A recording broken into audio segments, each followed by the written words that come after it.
of Stanford University. Believe it or not, these two professors were not from science background. They are not from engineering background. They are not from mathematics background. They didn't have any knowledge about computer science. You believe it or not, these two professors are from political science. So if political science professors can develop this program, why not we master this program? So that's the idea I wanted to initiate you. Like no, it all developed with the article background with the political science. So if political science people can do this kind of job, why not we learn about this software? So Knee and Hull, initially they started in article as back as 1968. Uh, idea those days there are no disk, there are no what you call floppy. This one, those days it was basically on the floppies, not like CDs or DVDs or any advanced this one. So they started with the what you call floppies. Later on, the versions kept on what you call improved. And SPSS was originally called as a statistical package for social sciences. I don't know how many of you know about this. Then people started questioning what you call why it is only for what you call only for social science. Why not for others? So then they changed the what you call change the name into statistical presentation system software, like keeping the same SPSS only, but they tried statistical presentation system software back to SPSS. Then again, the name nomenclature was changed to PASW, that is predictive analysis software for Windows. So again, I will be repeating again, predictive analysis software for Windows. So earlier it was what you call with the SPSS incorporated, but later IBM took over in I think somewhere in the first decade of this century. So IBM took over, and there onwards there was a continuous improvement in SPSS. If you see, 19th version was released in 2010, 20th in 2011, 27 in 2019, and today we are in SPSS version 28, which is just released in May 2021. So this is a brief history. Now, why SPSS? Because I know it has got lot of legal bounds compared to R software or R Studio. It has got a lot of legal bonds because you require to have a permission, you have to require to have a license, and with the one license there could be 10 users. And quite expensive, but still it works much better because of few of the its unique features. So we'll see one by one. So the advantages of SPSS, it starts like okay, it analyzes and better understand your data. So the thing is the pull down menus which you are going to see later, which has got maximum utility value. So that is where the analysis and understanding of the data will be easy.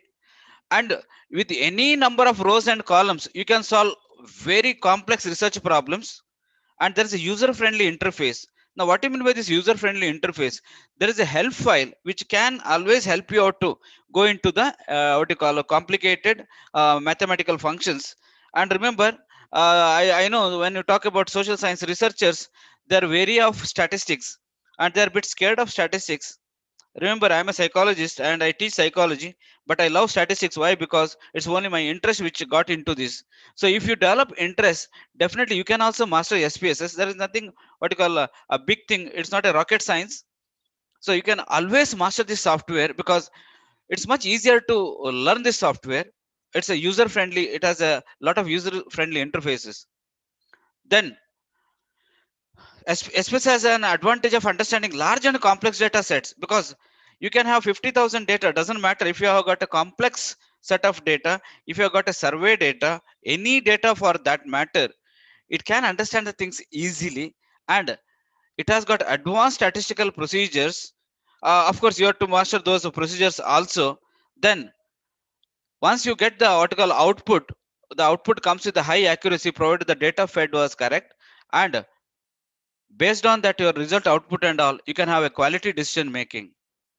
Then it has got another advantage of adding other softwares, like you can use extensions for this, like Python and R programming language, so that you can integrate with the open source software, which many softwares they do not have this. So there's what you call integration of what you call other softwares into SPSS, Python and R programming, because these are regularly heard wordings. So this also can be added to that. Then we can manage this software very easily with the flexible deployment options. I'm going to show you later, whatever the time permits for us. I'm going to show variety of things how this can be used. So SPS has got a lot of advantages over the other softwares. Then how exactly, what you call, if you see the layout of the SPSS program, so it has got a program windows, it has got several menus and toolbars, and there are several options available. So that's the idea. So the thing is, I'll be switching over sometimes to SPSS software and sometimes to what you call our PPT. So either way, try to adjust with me, so that I want to you to show all those things. So now if you see what you call program windows, how exactly it looks like.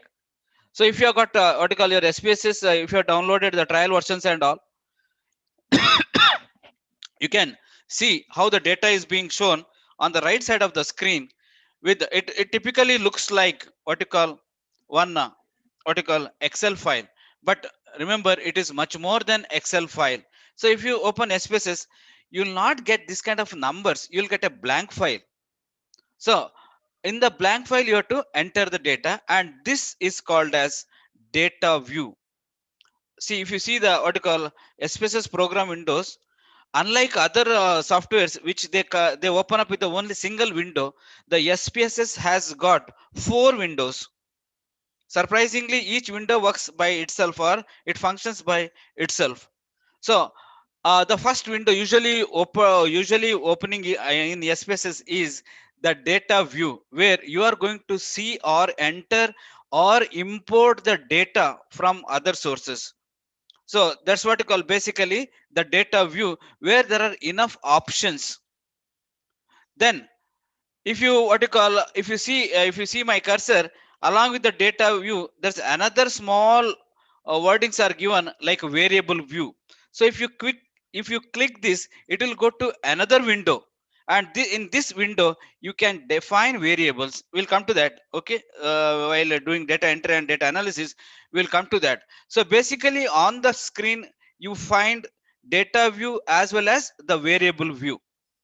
But at one time you can open data view. While opening data view, you cannot have variable view open, and when you open the variable view, it is alternative switch over.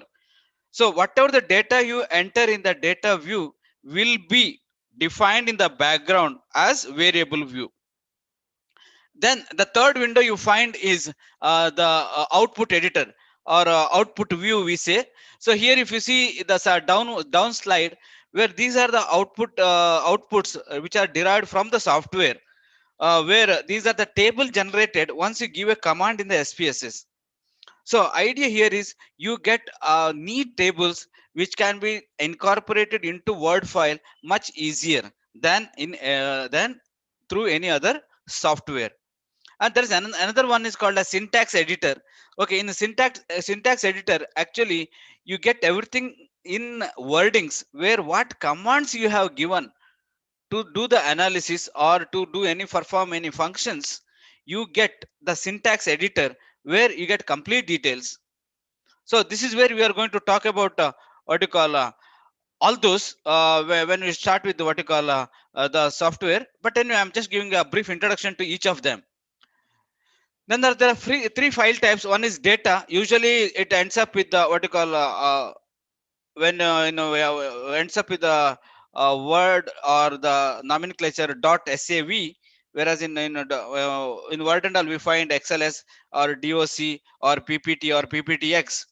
Now the same thing here in SPSS, it is .sav, that is for the data file. Whenever you generate a what you call output or the tables, then it will ends up in SPV today, or earlier it was SPS, or whenever you give a command, it becomes a SPSS extension. So these are the extensions are given for the file types which are auto. We don't have to type .sav, the software takes by itself. And there are several menus and toolbars which I'll be showing that later. Now, when you talk about what you call SPSS options, so there is a edit menu. Please understand. So here you can what you call choose options, and in general you can go for that, and you can display names and files. You can record syntax and all other details, and it shows the path also, where you are going to what you call record or save it. So The edit menu gives a lot of options for you to manage your file in a better way. Remember, you get at least two types of files. One is a data file and the one is a output file. So you can what you call store as you wish. Then on viewer tab, you can display commands in the log. So if you see the options there, you can find at the down display commands in the log. So that also will be friendly for you, so that it will be easier for you to understand. Then we'll start with what you call adding how we add the data to SPSS. This is the first job. But before that, let me show the software, uh, how it really looks like.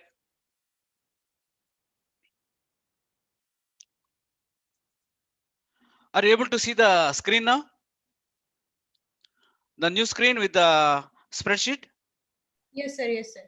Okay. Yes, sir. So I'll go, as I said, I'll be switching over to sometimes to the PPT and sometimes to the software. So I'm trying to increase the font size so that it will be easier for you to look into.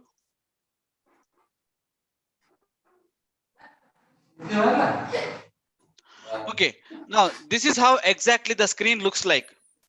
So now if you see here, you find a data view, and if you find there is a variable view, and as we said, edit command, you can do a lot of things. When you go to options, now as exactly I showed, all those things will be there. General, viewer, as I said, the display commands in the log, all that. And you can have an option of even selecting the fonts and all. So that's the idea. And wherever the savings and all can be done, the data saving can be done. So all those things can be much easily, it can be done. Then if you see, another advantage of this of a particular file is, or particular software is, if you see all those pull down menus. So right now I'm using especially 21 for some technical reasons, but see here, the idea here is you can see all the commands here, and it's so beautifully displayed. For example, most of the commands, they work with our regular user keys, like a control S for save, control P for print, all those whatever we use day to day computer, all those commands have been integrated into SPSS. Now you see here, if you see the file part, and you can have all the options. You can go for a new data, you can open a data, you can say open database, read the text data, all those things will be there. Or if you already saved the data, which you can get what you call previously, which you have done, you can have at least 9 files ready, so directly you can go for this. Or if you use some of the outputs, still you can open them. So that's the idea. You can explore a lot in SPSS, that's the idea. Then I would expect you to, suppose you are new to what you call SPSS. I think I would expect you to go to tutorials and open the tutorials, and you get lot of details about SPSS and about the computer systems. So if you go for tutorials and if you see it is slowly opening, so it gives a lot of details, and it starts with how your screen looks like. Try to do that in your free time. And my interest is, after looking into tutorials, you go for statistics coach. This is the thing for you. So once you open a statistics coach, you believe it or not, you are indirectly learning statistics. Though you are totally new to statistics, you are going to learn what you call statistics in a very simpler way. So I don't know why it's not opening, but anyway, we'll wait for a few seconds. Otherwise, we'll go back to our main prompt. So what exactly in statistics coach, the idea would be, suppose you have got some kind of data. It asks like, no, it asks like what kind of data you have.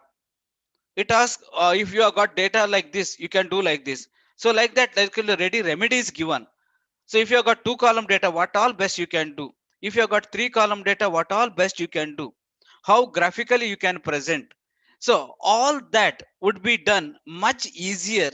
So my idea is, if you want to learn really SPSS, you start with the tutorials as well as the statistics coach. Unfortunately, it is not opening, doesn't matter. I'll be coaching you more. So under the help, please make a note, under help, the two main things for you. One is the tutorial, that is first thing where you have to master. Then you go for statistics coach. All other things, what you call, you can master later, but these two things are very important. One is the tutorial, another one is the statistics coach. And as I said, it is a data view where you can get the data here, or as I said, variable name. Now it looks like almost same, but here basically the description of data which you have entered in the SPSS can be defined. So that's the idea. So this is where what you call, we'll be getting back again. So now we think of what you call the first part, where what you call getting data or text import wizard. I don't know whether you're seeing the SPSS file or the what you call, uh, the PPT. Are you seeing the PPT? No, sir, the SPSS window. Okay, okay. I think I have to every time I have to SPSS window. okay, I have to switch over. No, no problem. Okay. So we start with the adding data to SPSS. My long experience, what you call, to work with the SPSS. Maybe I think I started work with the SPSS last 25 years or more than that. When I was a master student, I started working with SPSS. So my personal experience is the best thing is directly get into the prompt or SPSS file and enter the data. That could be the best way. Or you can import the text, or you can import from Excel or in any other softwares, provided if you what you call follow some strict commands. So now suppose if you have got what you call data using text wizard, so these are the commands you have. So from file menu you have to read text data. I think Chandrasekhar sir will what you call share this PPT with you later. So this PPT will be shared later so that you can learn that. Suppose you have got a text data. Now from Amrit Prajapati, please mute yourself because it is disturbing me and others also. Mr. Amrit Prajapati, please unmute yourself. Amrit Prajapati, please mute yourself. I know you are traveling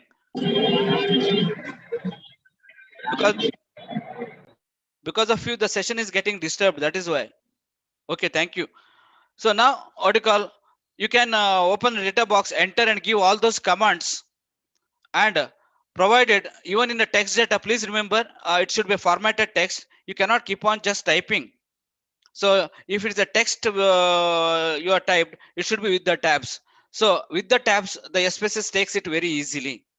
So because you have to use the step one, that is then step two, vertical fixed width, then next because it gives it gives a commands like next. So if you do it correctly, then only you get a correct vertical way of transferring. But if you miss some steps or if you do some other things, you get data in different columns. So you have to be very careful while vertical loading the data using text wizard. So because they, or sometimes what the people do is they directly paste the data.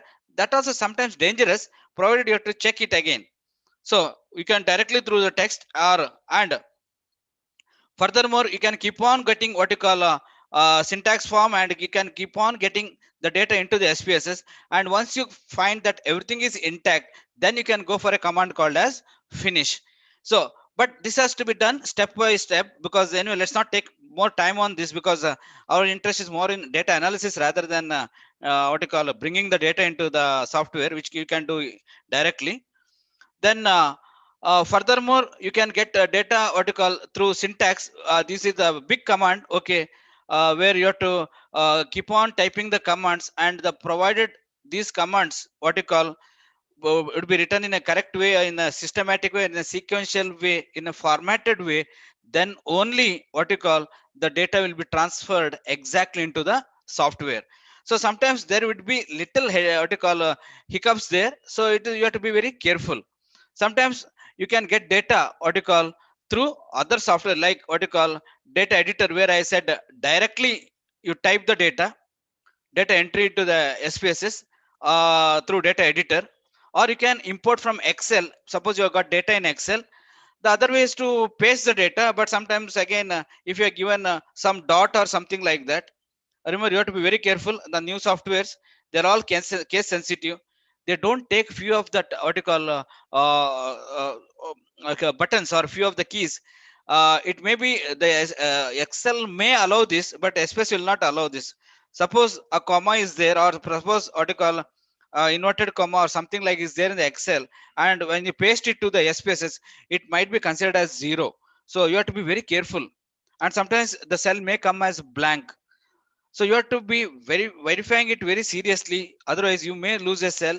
Or sometimes if you miss a dot, suppose 12.666 could be your data, and if you have missed the day that dot in between, then your data would be 12,666. So there could be huge variation in the what you call data part when you cut and paste. So that is why you can do a cut and paste or copy and paste, but you should be very careful that even the data entered in excel should be what you call checked, or even if you get into a spaces there also you can check. So that's the idea. So now what you call, once somehow you have got the data into the SPSS. So now again I'm going back to what you call SPSS. So we have to prepare the data for analysis. So this is more important. How to prepare the data for analysis? You have got the data. Now we have to what you call think of how to what you call label. That is more important. So this is where we start with the kind of data analysis or data formatting. So again, I'm going for a share for what you call SPSS. So it's a blank sheet now. So I have a data for what you call thing that 5 boys and 5 girls on their academic achievement. Simply, I'm giving a what you call hypothetical example. So I have to first define what you call the data. So suppose the data is like this.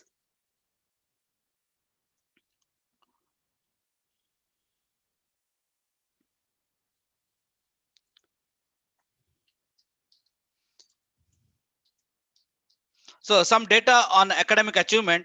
So boys have got a data, their scores like,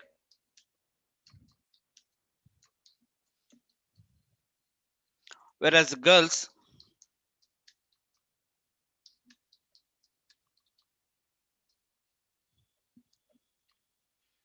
So now I got data for 5 boys and 5 girls. Now this has to get into the software. So it looks very simple. Okay, what is there? Data for boys for 5 and data for girls is 5. You can directly enter, but we have to format. So that means we have kindly note down all of you also this score, so that will simultaneously work.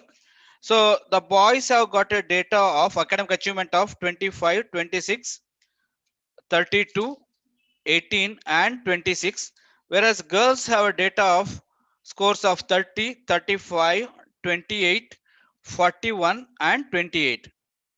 Now this data has to get into the software. So I hope all of you noted down, or I'll give you a few more seconds so that you can copy this.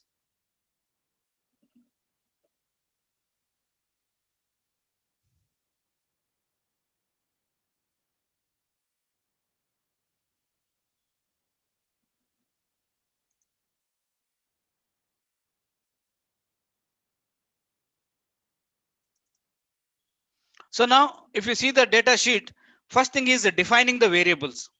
So once to define the variables, remember there are two ways you can define the variables. One is data view. We first define what is the first and two, because we have got now two column data. Please remember, one is a gender, which is bifurcated as boys and girls, and the one is academic achievement scores or simply achievement. So to do that, if you type here, it will not take. It will take. Suppose I type boy. You know what is going to happen? It will take, but it will be considered as a string variable. So which we don't want. So what I do is I delete this. I start fresh. So I go to variable view, and for variable view I give the name as gender, because I want to label this particular column as gender. If you have got any doubts, please stop me, because I know it is we are beginning now. So if you have got any doubt, you can tell me now. So remember, I typed gender in the background.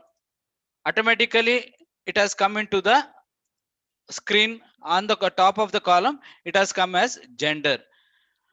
So I'll repeat again. So suppose I want to create a column for gender. So what we do is I just double, you can directly go to variable view, or you can go to data view and double click that column. So automatically you get into the next prompt called as variable view. So now you type gender. The next thing is it asks what kind of data you have. But before getting into, please try to understand, when you type a gender, it will not start with the what you call number. Suppose I say 9. See, it says illegal first character. So you cannot have start with a number. You cannot start with the dot. See, again it says illegal first character. So it has got some specifications. You start with the letter, then you can give number, gender 56, whatever it may be, or gender underscore 10. It will not take dash. Please remember, see now if I give dash, what is going to happen? It says illegal character. So few of the characters it will not take. So anyway, for our purpose, I've just put gender. It asks what type of data you have. Now you click that. By default it is numeric. By default it has got a numeric prompt because we are going to check. Otherwise, if you see, there's a big list of type of variables. It could be comma, it could be a dot, it could be a scientific notation, it could be simply date. Suppose you want to go by date, so it takes a date prompt, or it could be dollar or custom currency. It could be string. Now what do you mean by string? String is what you type will be remaining there, but that cannot be used much in for analysis. So string is only for your identification sake you can use, or restricted numeric, like is integer with the leading zeros. So let's not bother about that. So we'll start with only with the gender part, and our the thing is it's a numeric. Now then it asks how much width you want. By default it is 8. Then it asks, do you want any number of decimals? uh, so you can fix the decimals. In this case we don't want decimals, so we just put 0. Then it asks for the label. Now once it asks for the label, please understand. Now suppose in social science, suppose you are using a questionnaire, and if you want to have a what you call questionnaire analysis, each question wise analysis, you can type here q1, that is a question 1, and you can type the full description, what you call, do you agree for dash. Okay, now the more details would come in the label, because name is the short form for what you call any, the first column is a short form, whereas in label you can type anything, it will take, and in the output you get whatever is typed in the label. Otherwise, if nothing is typed in the label, so whatever is typed in the name, it will come. Now remember, the first thing I have typed it as gender because I want to know males and females or boys and girls. The second column I said academic achievement. Okay, remember it will not take dash, it will take only what you call underscore or this one. So it will be hidden because I increased the size. Okay, it's academic achievement. Now once I say gender and it's a numeric, now remember I have to code them. Suppose I put a boy, it will not take unless it's a string character. So what I'm going to do is I'm going to code the data. Please try to understand, these are the important things in SPSS. So we have to code the data. So how we are going to code the data?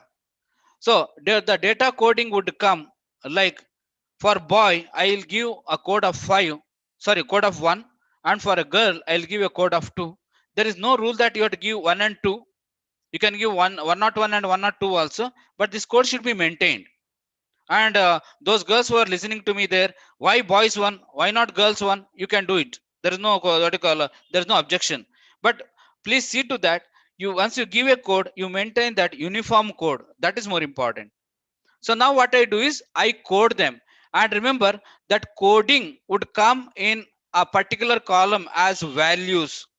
Please make a note, whatever the term I'm using as coding, it will come in the what you call values part. So once it comes in the values part, you click that three dots. Now it asks what you mean by one and what you mean by two. So as I said, what you call, a value of 1, I'll give the label as boy. Value of 2, I'll give label as girl. Is there any doubt? Feel free to interact, as Chandrasekhar said, because this is not so easy to go. It's not a simple continuous talk. You can stop me anywhere. If you're not understanding, tell me. Are you getting, or are you with me when we are proceeding? Because it's what you call one to one. Yes, sir. Yes, sir. Huh? So anybody is having doubt where while coding the data? Feel free to No, sir. ask. No, sir. No, sir. Huh? It's all right. Okay.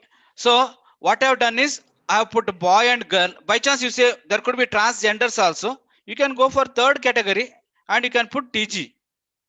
So, but every time you have to type the what you call value, type the what you call label, then you have to go all the time add. Suppose if you don't add, it will be missing. So please see to that you first what you call code the data, and that code list should be there with you so that later also you can find out. So that's the idea. So now in this case my value label is over because I want to see only boy and girl, and there are no transgenders, but let it be there because I'm not going to use as transgenders. So I click OK. Now and you can go back and see what are the things you are given. So again it will be there as such. So it's boy, girl and transgender. When you open the first time, okay, now you have defined the value label.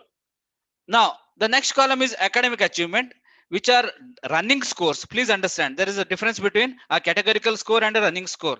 Usually categorical scores are usually independent variables. So these independent variables have to be coded, whereas categorical variables where it could be 2 codes or it could be 3 codes, but you must have a code list. Then the next part is we are going to talk about academic achievement. So when you talk about academic achievement, please understand it is not a categorical variable. Unless you put first class, second class, third class, then it will become a categorical. But here I have given you scores. So there is nothing like value labels because it's not an independent variable. So it is simply a direct score or a running score, or we call it as a continuous score. So it's a kind of score what you call, which what you call you can use it. Now get back to academic achievement. I am not going to decimals. You can keep 0, because if you have got any decimals you can keep, or even others it takes by default 2, or you can simply put 0 decimals. And I have nothing to define values, but label you can put in detail academic achievement of the student. You can type if you want, or just paste from your questionnaire or the soft copy. So now it will be full. So now I have defined what you call for 2 variables what I require. So now after this defining, now I'll go back to the data view. Now you see whatever I type there is gender and academic achievement is being shown in the what you call in the top of the columns, which was not there earlier.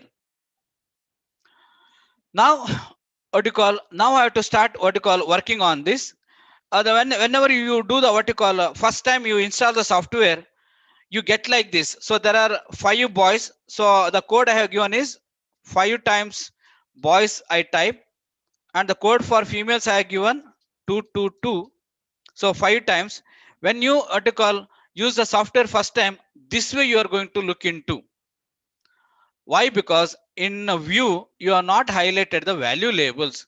Once you highlight the value labels, now automatically you find whatever is being given in the background, that is in the variable view, will be seen as whatever you typed as code as given as 1. Now I type 1. If you see the screen, see what is going to happen. It automatically convert into boy. Or if I type 2, it will automatically convert into girl. So this is the idea. So don't worry if you are not getting what you call the names or the nomenclature which you have given under value labels. It's because under view, if you are not highlighted the value labels, you are going to get like this. But once you highlight or the what you call the value labels, you are going to get like this. So are you with me? Any doubts? This is the crux of SPSS. Analysis would be much easier, but this is where you have to be very careful while in data entry. Any doubts? So what is the use of highlighting? Again, sorry. In view, this one, right? Are you Yeah. seeing? See, suppose you do like this. If you don't highlight, you're going to see only the numbers. Okay. But once you highlight that, it will be easier. See, now you are seeing very small data. Suppose the data is for 1000 samples and all, how to find out? And it's only two groups. So there could be many groups, then this what you call nomenclature would be very handy. So that's the idea. So if you're clear with this first column, now I go for data entry. As I said, I'm more happy with the direct data entry rather than importing from other softwares or text wizards. So I start with what you call data entry of boys. And if you remember the data entry which I have shown you earlier for boys, the first boy has got a score of 25. I directly type from my numeric keypad. The second boy has got 26. Third boy has got 32. Fourth boy has got 18. And fifth boy has got the what you call score of 26. Whereas girls, the scores would be 30, 35, 28, 41, and 28. There may be equal numbers or there may be unequal numbers. Just for convenience, I'm using this. So this data entry part which I've done is what you call very easily, where I've taken 5 boys and 5 girls. Of course, it's only for demo sake. Uh, Remember, I was telling if you type 3 because we have typed 3 something there, automatically you are going to get as TG. We'll get back to this later. We don't want at present. Now this is how the data entry goes. And remember, when it comes to a thesis or a article or a project work, it could be quite vast. It could be hundreds in numbers, columns and all. But each column, either you define either for a category or for a dependent variable or a direct score. For direct score, there is no what you call definition. Please understand, unless you convert them into categories, because in academic achievement it's a direct score, so I have taken directly as it is. So this is how you create and code the data and enter the data. Is there any doubt? Because later we can go little fast, but this is where you have to be very careful while entering the data and All right. creating a file. It's all right. So we can proceed, right? Yes. Okay, so I'll get back to PPT again. So we have seen variable formats, we have seen variable labeling, value labeling also we have seen. Sometimes there could be what you call missing values. Now this is where you have to be very careful. Sometimes what to do with the missing values, sometimes what you call we'll be having problems with that. Now as I said, the formatting variables which already we have done. Just for your reference or just a quick recap, what you have done is, if you see here in the screen, how we are named it, what type of things we have selected, how much width we have done, or how much decimals we are keeping, and labeling, and then value, all those things. So all these things make your job much simpler. So this is how you have to format your variables. Then as I said, the what you call the missing values. So now in missing values, it asks how what you call what kind of things you want to do. Because when you talk about missing values, see, in a big project or in a big research, there could be what you call a problem with the missing data. So then you have to highlight that column and give a proper option, whether it's a discrete or range or whatever things, because otherwise it will be left blank. So that's the idea. So in missing values, it has got a lot of options, whether to take the series or entire column average, or it should be taken immediately below and above the surrounding values. So all that will give you what you call, the idea is, even you can manage with the missing values or you can simply leave it. So that's the idea, where you are going to talk about formatting the new variables, formatting the variables including the missing variables. So then what you call, once you have that formatting, then creating new variables.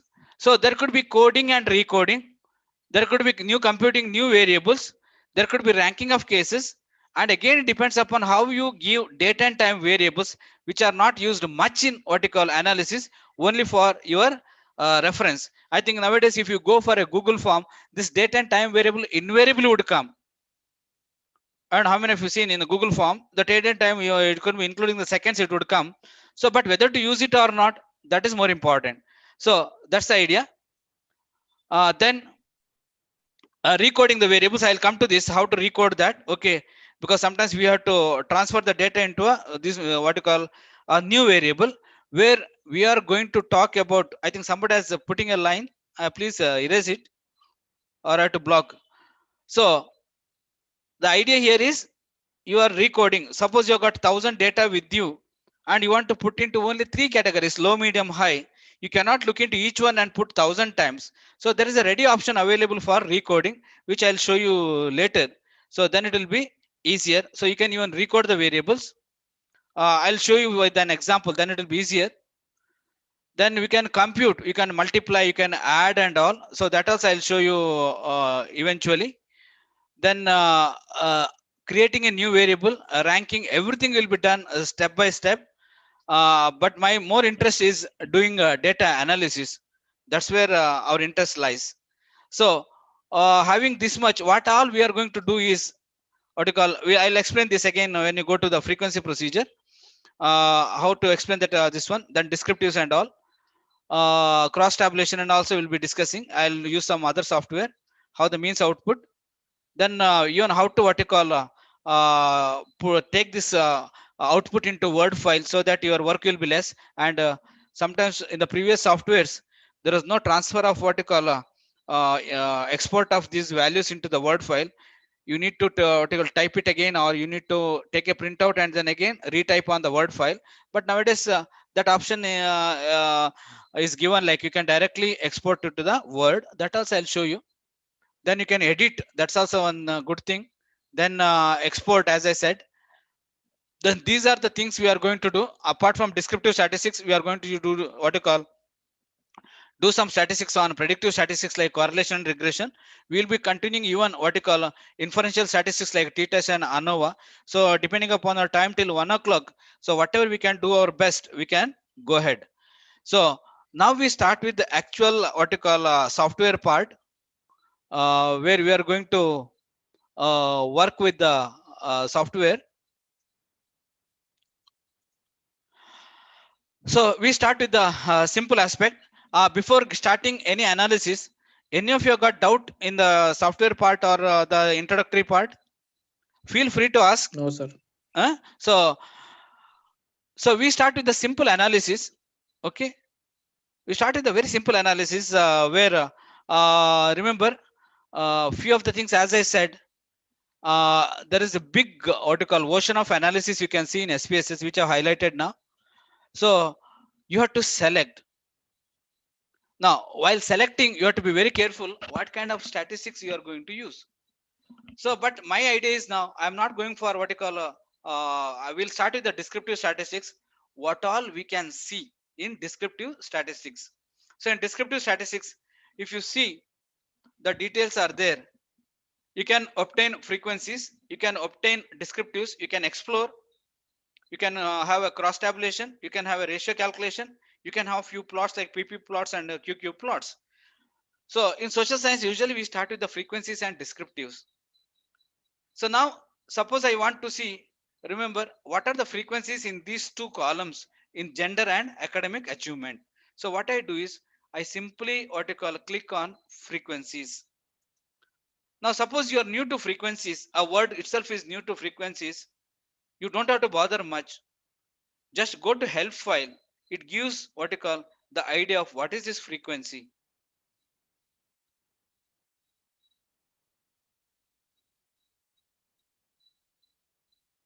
Remember, it connects to SPSS server. I don't know, today we are getting everything late.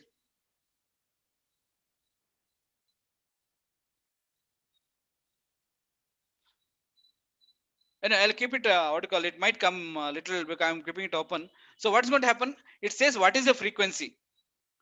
So that's the idea. No, so now I highlight gender and academic what you call achievement both, because on the left side, remember, you get two types of boxes. On the left side box, you find variables which you have entered or delineated for the analysis. On the right side, you are supposed to select the data. So that's the idea. On the right side, you have to select the data. So what I do is I highlight what you call gender and academic achievement. You can just push into the right side box, or you can simply drag each variable like this, how I'm dragging. So you can drag that also. It all depends upon how you do. By default, there is a display frequency tables. Now, see here on the right side, the options are available. What are the statistics you would require? Do you require a mean? Do you require a median? Do you require a mode? Do you require a sum? Or do you require variabilities? All here you find method vertical measures of central tendencies. Here you find measures of variabilities like standard deviation, variance, range, or you can go for a quartile, cut points, percentile, anything where you can manage the show along with the skewness and kurtosis. That also you can calculate at one stretch. Remember, so by default what you have is display frequency tables. Now remember, so once you this already the OK signal is highlighted. Suppose I have not selected any variable here. Now see here the data here, the OK signal is not highlighted.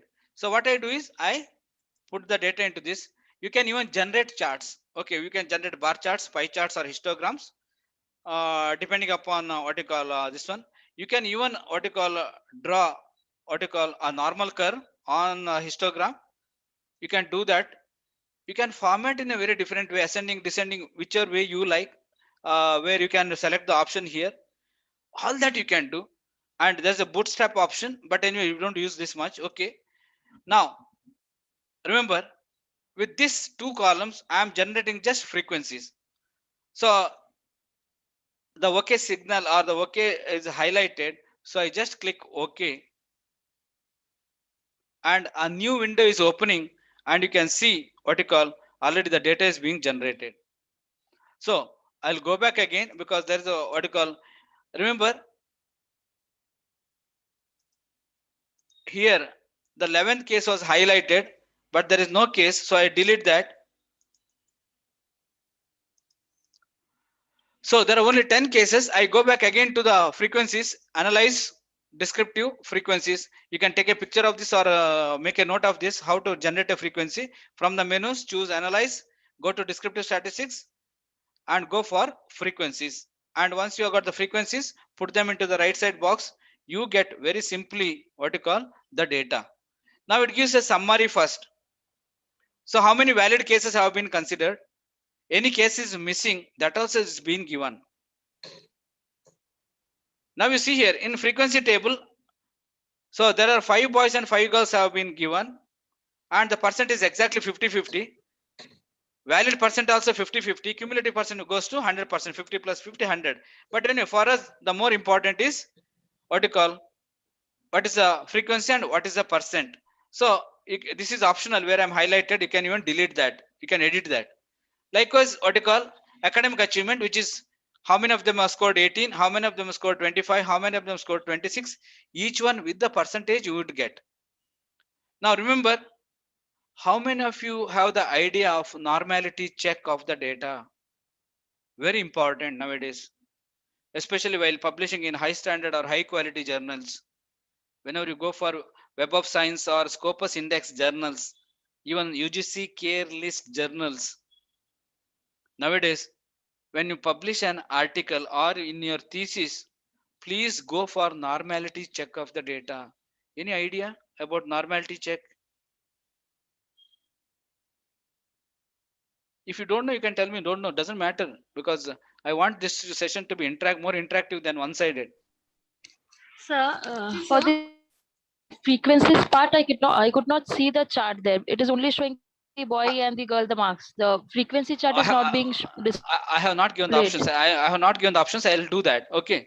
But no, my question is, how many of you know the concept of normality check? So we don't know. Okay, very good. If you don't know, you should understand this. Okay. So, uh, usually what we are going to do is we have to check the normal probability or the distribution of data, whether it has followed a normal distribution. So idea in the normal distribution is whether your data follows a bell-shaped curve. The idea is, in general, more data should be in the center, and as you go to the extreme, the data should be less and less. So thereby you get a curve called as a normal probability curve, and your data should follow this, especially when it comes to the parametric data, not for the non-parametric, not for the categorical data. For the dependent variable or for a running score, it's better always to do a normality check. So how you check the normality? So I go back to the data again.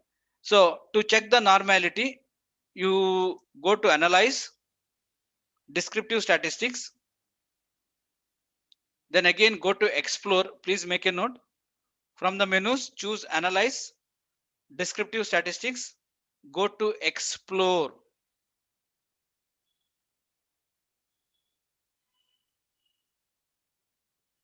So once you click that, it asks, okay, which variable you want to check for normality.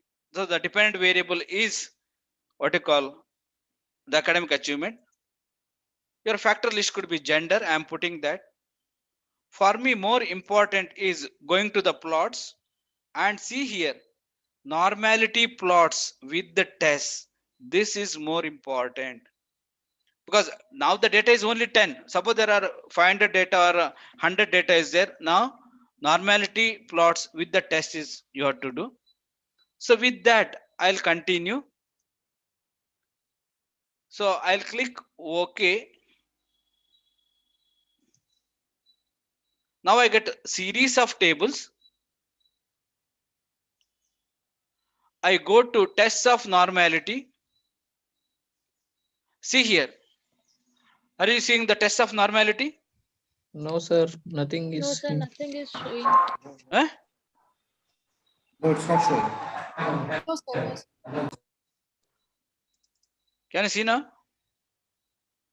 Yes, sir. Yes, sir. Yes, yes, yes. Okay. If you see test of normality, whether it's Kolmogorov-Smirnov or Shapiro-Wilk, remember this should not be significant. Please make a note. Shapiro-Wilk test or Kolmogorov-Smirnov test should not be significant. So what is the criteria for significance? Wherever you see SIG, it should be less than 0.05 for the significance. But when you go for normality check, it should be non-significant. So in this case, we are getting 0.521 and 0.202, which are both are non-significant. Are you getting my point?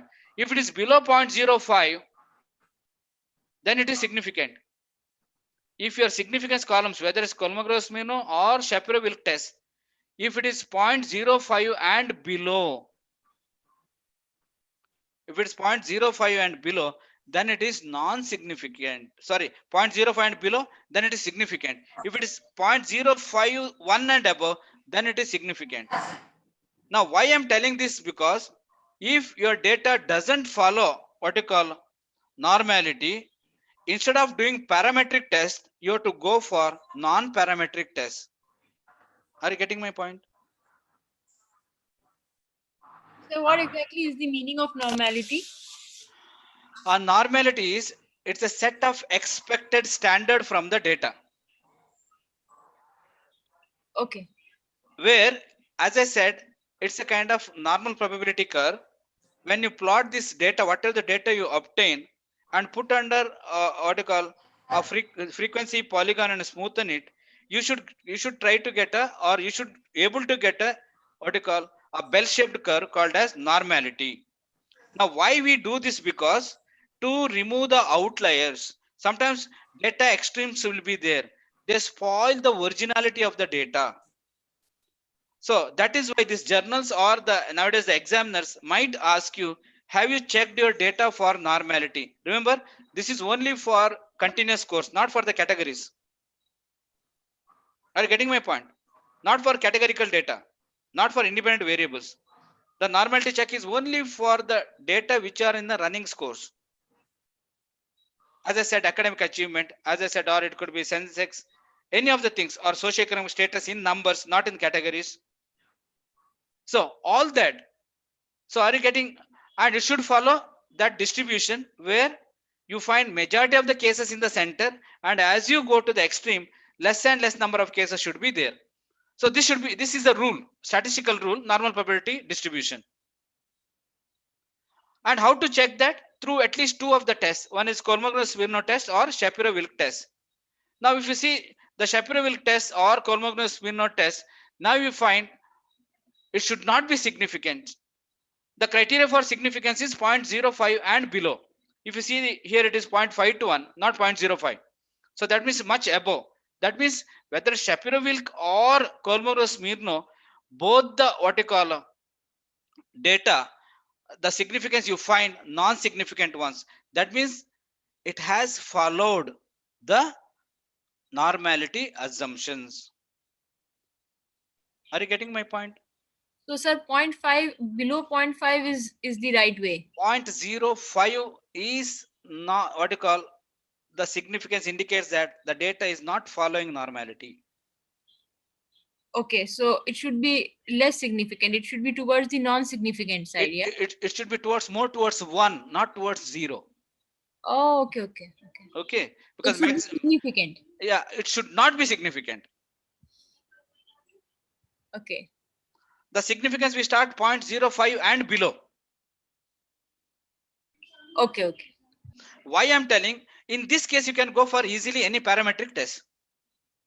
Suppose your data is not following normality assumption, then you have to go for non-parametric test, though your data is parametric. I'll show an example, then the things will be clear. So it's still a little confusing. If you can repeat once again regarding the significance and non-significant part.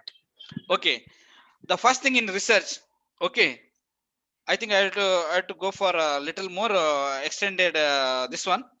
So remember, whenever you collected data, few data will be in categorical form, few data will be in running scores, right?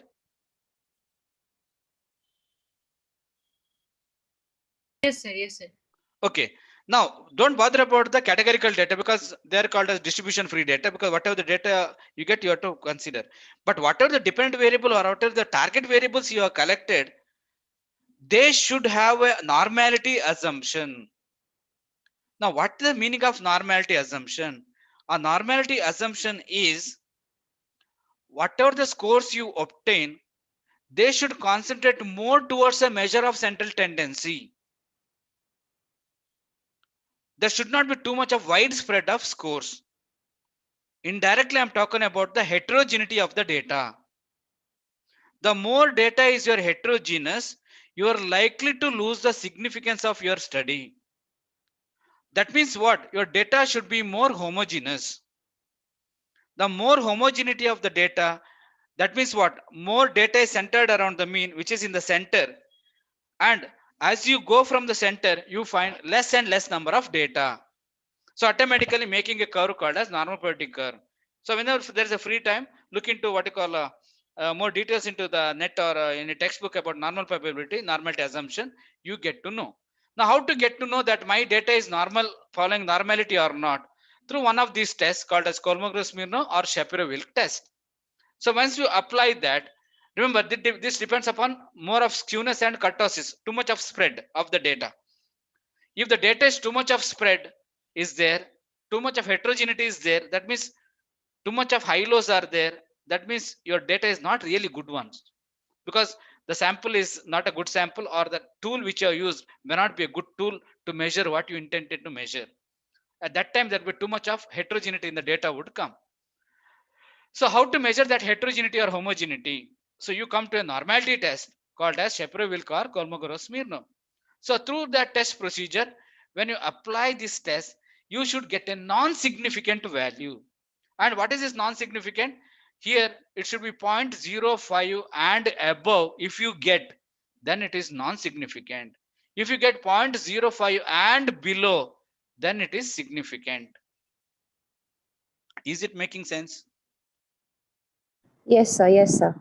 Okay, now you see 0.521 and 0.202 or 0.200 here. Both of them are making non-significant. That means your data can be used now by a parametric test rather than non-parametric test. I'll slightly change the data for your curiosity. Now I'll put 126 for boys and somewhere 300 for another score. Are you seeing the screen now? The share, No, sir. the data sheet?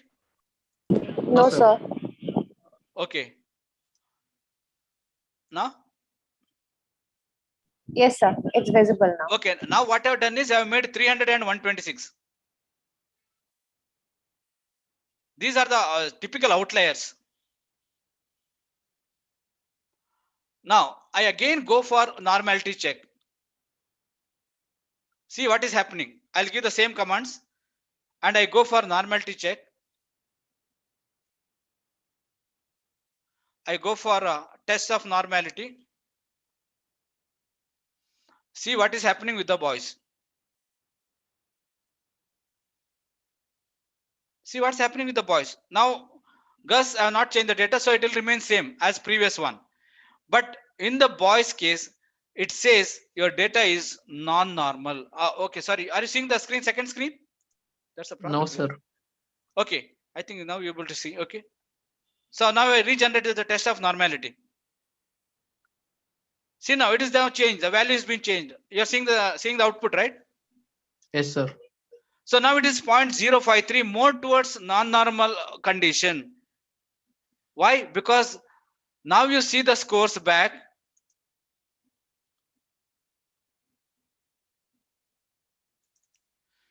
I change the data into 300 and 126. Now this 300 and 126 are typically called as outliers.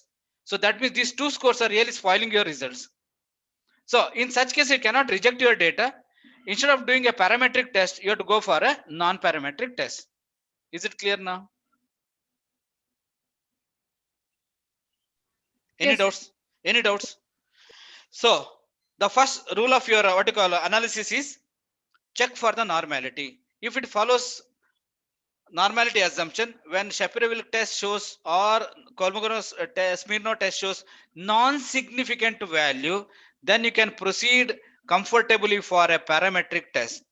If normality assumption is not there, that means you have to go for alternative non-parametric tests. Are you clear?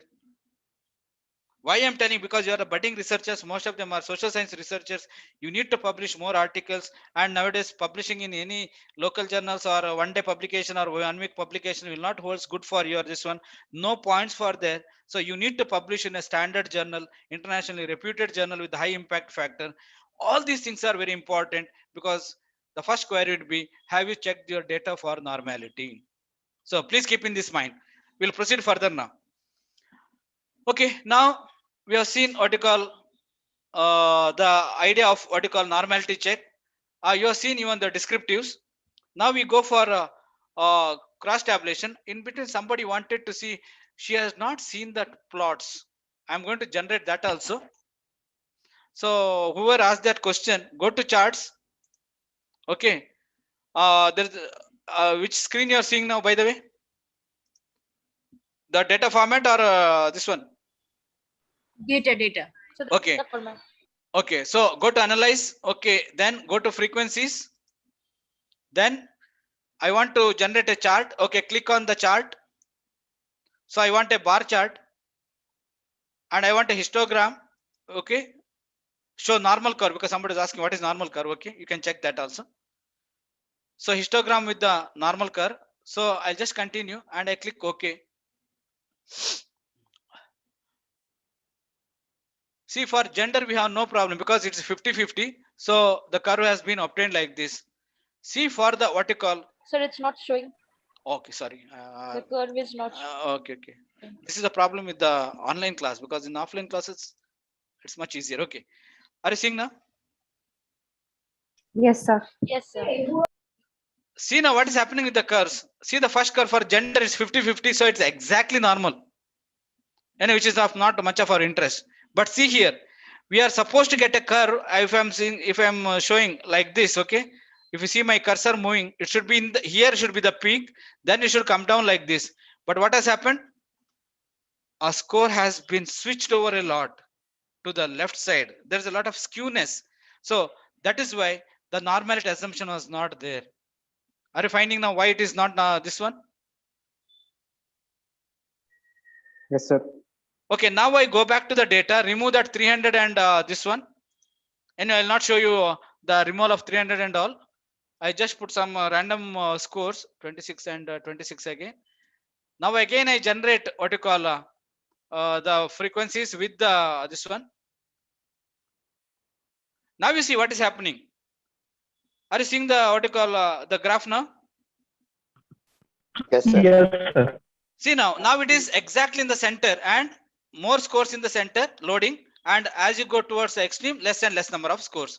That should have been the trend. But if you see and this trend, if you see here, now that's a different trend. So in this case, we cannot apply a direct parametric test. So we may have to resort to a non-parametric test. So are you clear now? Yes, Yes. sir.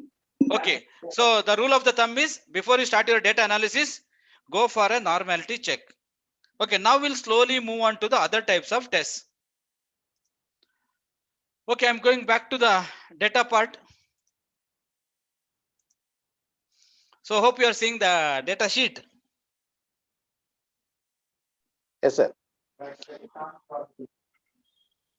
All of you are seeing the data sheet, right? Yes, yes, sir. Yes, sir. Okay. Now we'll start with the simple t-test.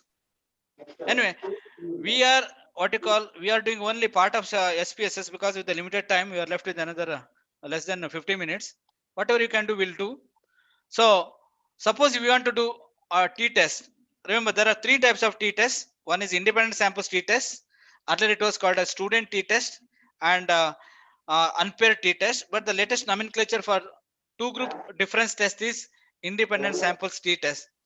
So I think Sanjeev Kumar, please mute yourself. Sanjeev Kumar. Okay, thank you. So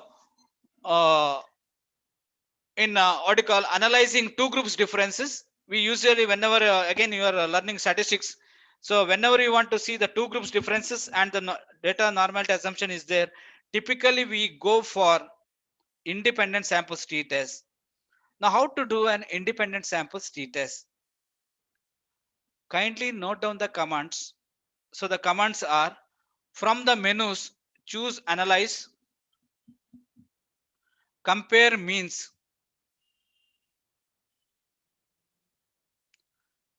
and go for independent samples t-test. I am not changing the prompt. You can see the highlighted version. From the analyze, I selected compare means. Then I highlighted independent samples t-test.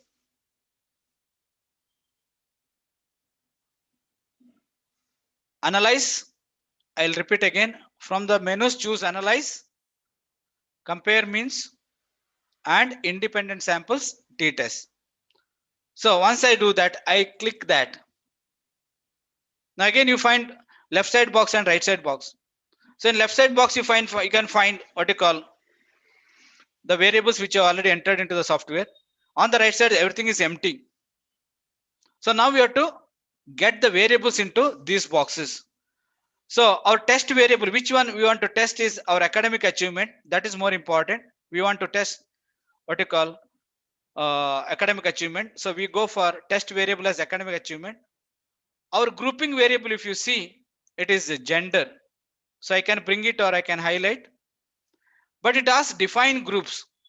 Now, while defining the groups, please understand I have to give the details of the codings. What is that coding? For group 1, I have given a code of 1. For group 2, I have given a code of 2. It can be 2 and 1. It can be 1 and 2. Either way, because if you give 2, 1, the mean of 2 will come first. If you give the group 1 as 1, you get the mean of males first. That's the idea. I'll continue. And again, help is very late. I'm coming. I don't know why. I want to see this. Okay, now it's good that now it is becoming picked up. Now you see, I go back to the what you call. Are you seeing the help prompt? No, sir. Okay, remember I clicked help there. At least I'll show. I'll go back to that. Remember, this is the prompt you are seeing, right? Yes, sir. the data sheet and the what has been highlighted. So I click that help. So once I click that help, I'll share it.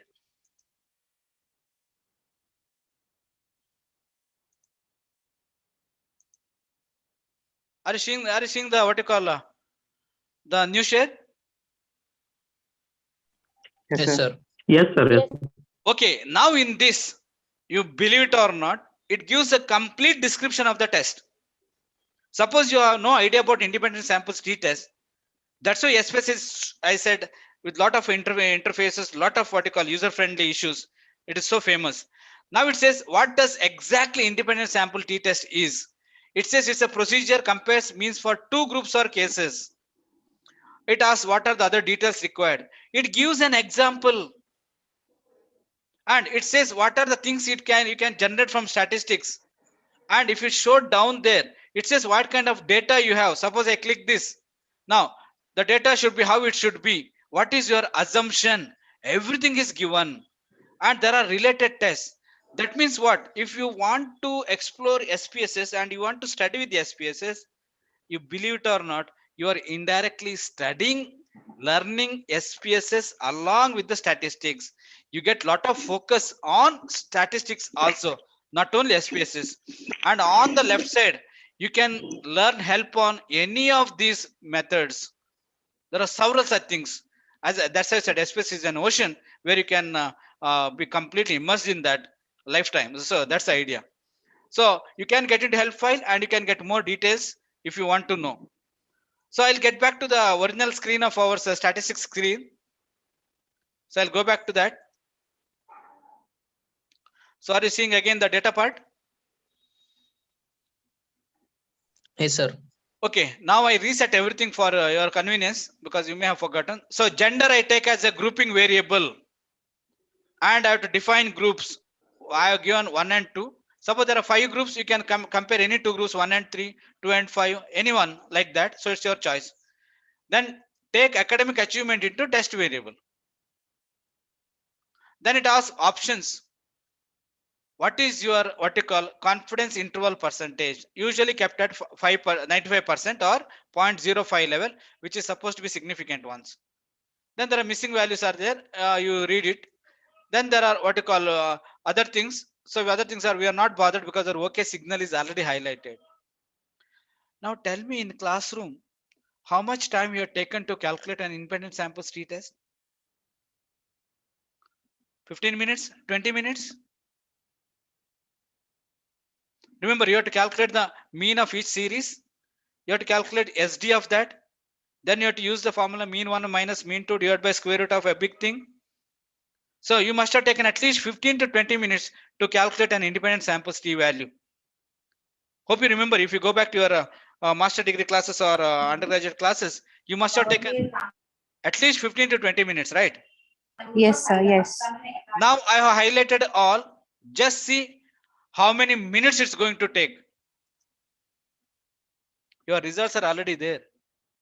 It has taken 3 seconds. Maybe you're not seeing the share, right? So it's visible. Yeah. Huh? Visible. It's Now you see the screen with Yes, sir. the highest level of accuracy. You have academic achievement, boy and girl. What is their n number we have used? What is the mean? What is the SD and what is the standard error? Down there is a test value. Remember this Levin's test again should not be significant. Indirectly says non-normal. So be careful about Levin test. But our idea is to see the t value. So the t value is we expect the equal variance. Okay, 2.09. Our degrees of freedom is 8 because 4 plus 4, 1 degrees of freedom goes from each gender. So it becomes 8. The significance is 0.07. Now you tell me a significance value of 0.07 is statistically significant or non-significant? So significant.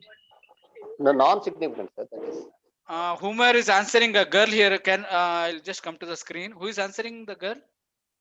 Norris. Norris. Huh? Norris. My name is Norris. Morris. Okay. Again, a correction for you. Remember, this significance level should be 0.050 and below.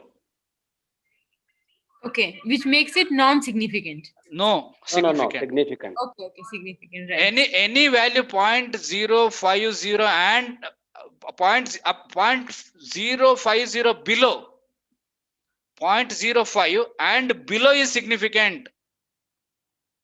Okay, got it this time, sir. Okay, so I think you understood the other way. Now remember how quickly we have done with the highest level of accuracy. It is not only just you have generated the mean, you have generated on the standard deviation, you have generated on the standard error, and along with the t value and degrees of freedom. Sometimes you may have doubt n-1, n-2. You don't have any time botheration. And generation of ready significance level, because in textbooks you find 05, 01 and 001. Hope you remember in your master degree days, you must have referred back and front in the book, struggling with the degrees of freedom. What is that and all? Now software gives everything, including the mean difference. So the mean difference is 7. Now don't worry, there could be a question, why you got a what you call a minus value. So the idea here, minus is if the second mean is bigger than the first mean, automatically mean 1 minus 2 formula if you are using, automatically you are going to get a negative t value, which carries no significance, because the positivity or negativity comes because of the positioning of the higher mean. So don't worry about why minus, whether it's minus or plus, the what you call the weightage is same. So when you take about 0.070, it says there is no significant mean difference between boy and girl. This is how you have to interpret. I think tomorrow Ashok sir will do more of that interpretation part. So, but remember, though there is a difference of 7 scores between boys and girls, still it is not significant.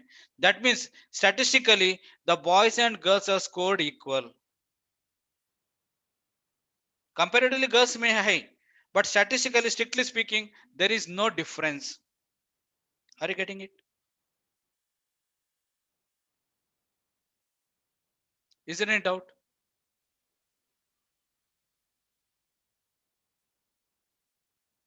Is there any doubt in seeing the descriptive statistics as well as inferential statistics? I need the feedback, otherwise because I need to continue. Sir, Huh? like normality check, you say that there is a significant and non-significant values. Yeah. For the t-test, what we conclude? Here what you have got is a non-significant t value, right? Yes. 0.07 is definitely non-significant. Definitely. So that means what? There is no significant mean difference. That means Yes. whatever the mean difference you have got a 7, it is Okay. statistically non-significant. Okay. In other words, boys and girls are scored equal. Though you say comparatively girls are more, yes. Yeah. Statistically, there is no significant mean difference. Yes. Thank you. It is not boys are significant or girls are significant. I have seen very bad interpretation sometimes. So it is the difference between them is significant or not. Yes. So if you are clear with that, we'll rush to the next set of analysis called as paired samples t-test. Remember, so in paired samples t-test, basically we have got a pre-data and post-data. This is usually what we follow. Okay, a pre-data and a post-data. So in pre and post data, we have to enter the data. The data entry will go in a very different way. So in pre and post data, what we do is you have got a pre data. You may have some intervention. Again, you measure the same thing again in the post session. For example, I don't know how many of you know, a few years back, there was a bicycle scheme for high school boys and girls. Initially it was for girls, then it was extended to boys also. Hope you remember that. Maybe you are one of the beneficiary also, I don't know. So free bicycle scheme in Karnataka. Do you remember that? Yes, sir. Okay. Yes, sir. Now we think of their attendance on about irrespective of the gender. We just think of their attendance before bicycle scheme and after bicycle scheme. I'm putting some random data. So out of 50, what you call the attendance would be in the pre. Again, these are a hypothetical data. I'm taking just 6. Don't worry about boys or girls. I don't want to show that also for you people. I just remove that. So I'm taking some 6 data. Out of 50, this was the pre. Sir, data sheet is not visible. I'll show you. I'll show you. I can understand because can you see now? Yes. Huh? Yes, sir. Yes, sir. Yes, sir. Okay, now you see pre data and post data, pre attendance and post attendance. I'll make it much more simpler. Okay. So initially the first candidate or first high school candidate had 30, but after giving the bicycle, it increased to 45 attendance, 26 to 48 like that. Now because attendance was considered pre out of 50 and again attendance considered post out of 50. Now we are going to check whether there's the effectiveness of bicycle scheme in increasing the punctuality. So to do that, you cannot have a, what you call independent sample street test. You have to go for a paired sample street test. Are you getting my point? Because this is not 2 groups. This is single group exposed pre-post. So when a single group is exposed pre-post or before and after, we usually follow a technique called as paired sample street test. Are you clear? Yes, sir. Yes, sir. Okay, now to check whether there is effectiveness of bicycle scheme. So what I do is I have entered the data already. So I go for a test called as paired sample street test. So to do that, what I do is I go to analyze. Again, you can note down the command. Analyze. Compare means instead of independent sample street test, I go to paired sample street test. So again, I repeat, from analyze, from the menus, I choose analyze. Descriptive compare means, and I go for paired sample street test. Now remember, the boxes are very different now. On the left side is the same thing where you can see whatever the data has been entered will be there. So it asks what is the first variable you want to consider. Variable 1, I say I want to put pre data there. Variable 2, I want to put post data there. So you have got pre data as well as post data entered. Again I repeat, I reset. So for first pair, I put pre data as variable 1, and for the second one I put, because now the comparison is between pre and post. You can do as many. I leave it to you, but it's only demo. So everything is intact. Your OK signal is ready. I just click OK. Now have you seen table screen or still data screen you are seeing? Table. Now table you are seeing, right? Yes. So now you see the last 3 tables. Forget about the correlation table, which you don't want. Okay. Now you have got paired sample statistics and t-test. Now initially you had, before bicycle scheme, you had 24.00 data or attendance out of 50. But once bicycles are given to these students, now it has been increased to 43.83. Now an increase of what you call 19.93 units from pre-session to post-session or before bicycle scheme to after bicycle scheme, whether it is significant or not. Now what is our significance level? What is our significance level? See the screen and tell me. What is our significance level? 0.00. Sir, less than 0.05. Now it is 0.000. 3 zeros have been given. Now you should tell me Yes. whether significant or not. Significant. It's a significant. Okay, I'll have another correction for you. If it is at the level of 0.05, you simply say it is significant. If it's a level of 0.01, you say highly significant. If it's at 0.01, you say highly significant. And if it is 0.001, means 001, then it is very highly significant. So are you getting the difference? Significant, Yes. highly significant, and very highly significant.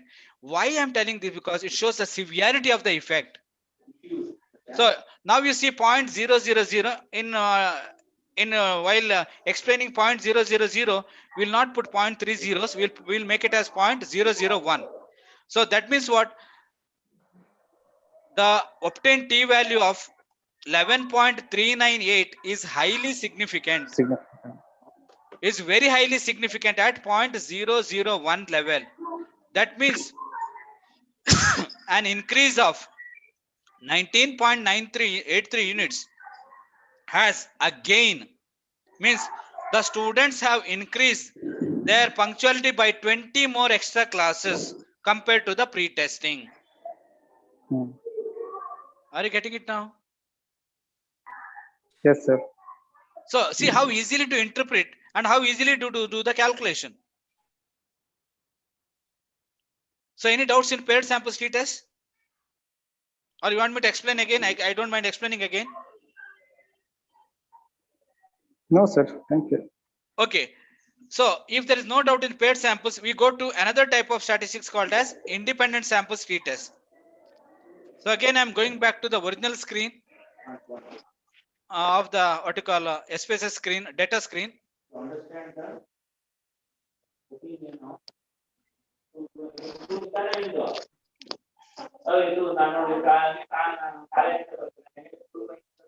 I think somebody is online and putting their things. Sanjeev Kumar ji, please mute yourself. Sanjeev Kumar. Okay. Now, I think all of you are seeing the what you call the data screen. Yes, sir.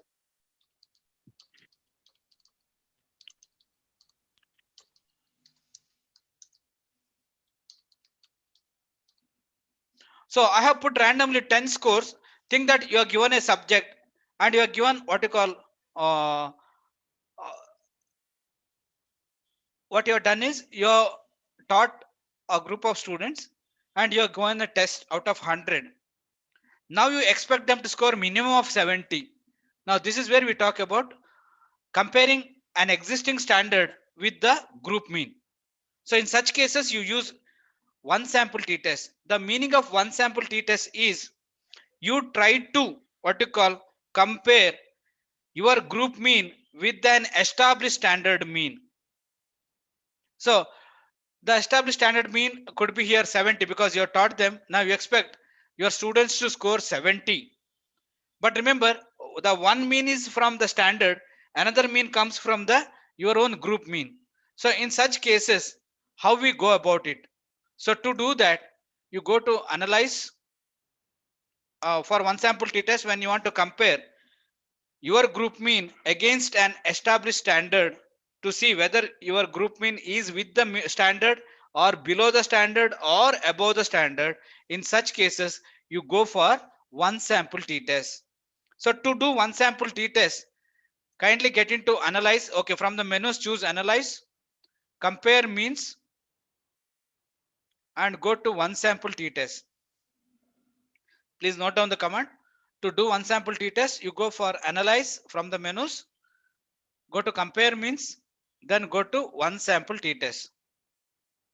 So click that, you get the statistics prompt or the workout prompt.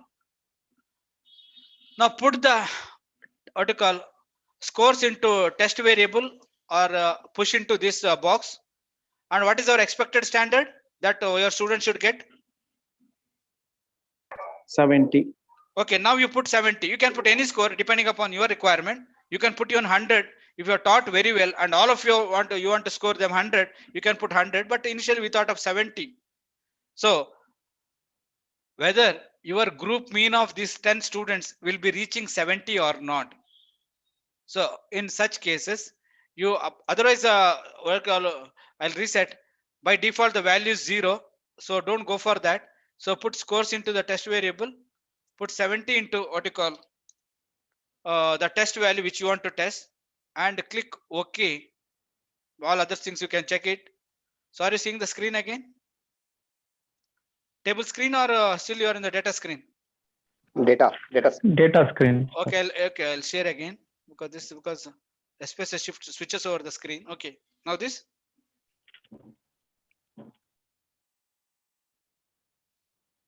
Are you seeing the right screen now? Yes, sir. Yes, sir. Yes, sir. So now if you see the t-test, if you see here, the test value is prompted as 70 and our group has obtained only 50.5 on the average. That means there is a deficit of, if you see down, mean difference of 19.50. So our group has significantly scored less than the standard. And the value of t value is 6.256 is very highly significant, because your significance is 0.001 here. So are you clear now how we go for one sample t-test, where you are going to check of your own group mean against a standard mean? Yes, sir. Any Sir, doubts there? how you are going to interpret, sir, this one? That means our group has not reached the level of standard. Okay. Okay. Huh? Okay. Or sometimes it is equal. Okay, you get a non-significant difference. Mhm. That means it's with the standard. Okay. Still it is significant, but suppose your group is scored 80 plus. I'll do that, then I'll show you.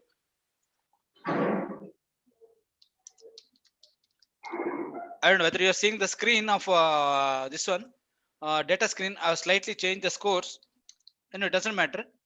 So now again you go for one sample. I change the data.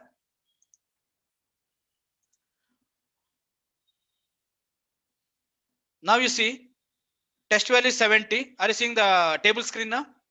Output screen? Yes, sir. Okay. Against that 70, your group has obtained 72.2. Yes. That means you have achieved your objective, though it is non-significant. Mhm. Because now it's Okay. equal. Okay. So whatever is Okay. expected, you have got it. Fine, sir. I go further.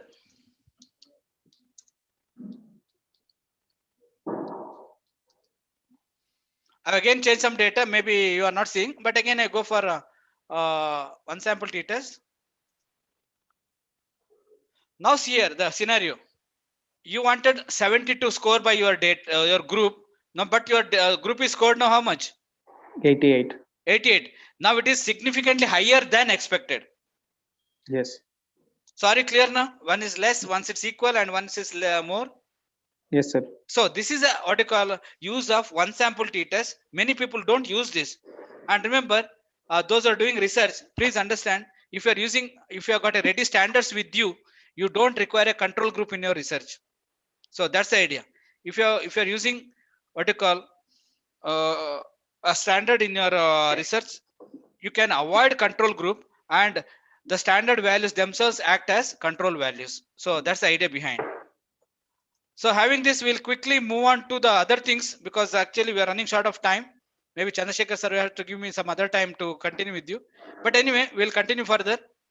So again, I'm coming back to the what you call the data screen. So we'll move into slowly one way ANOVA. So can anyone tell the idea of, or the ideology behind when we do ANOVA? Quickly. When we apply one way ANOVA? When there are more variables, Is there any variables or groups? groups, sir. Okay, it's not more. When there are more than two groups, it could be 3, 4, 5, or any number of groups. Instead of applying multiple t-tests, we go for what you call ANOVA, or simply one way ANOVA. So I am randomly taking some data.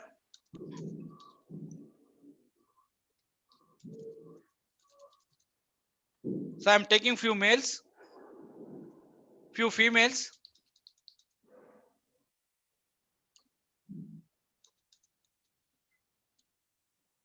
It need not be in the sequential. You can have anywhere, any order, because software will not bother about that.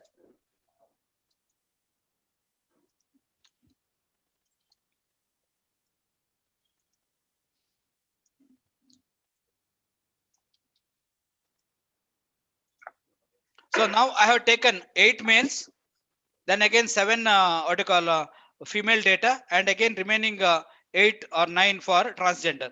So I'm seeing some scores, maybe some extroversion scores, some personality scores. Okay, extroversion.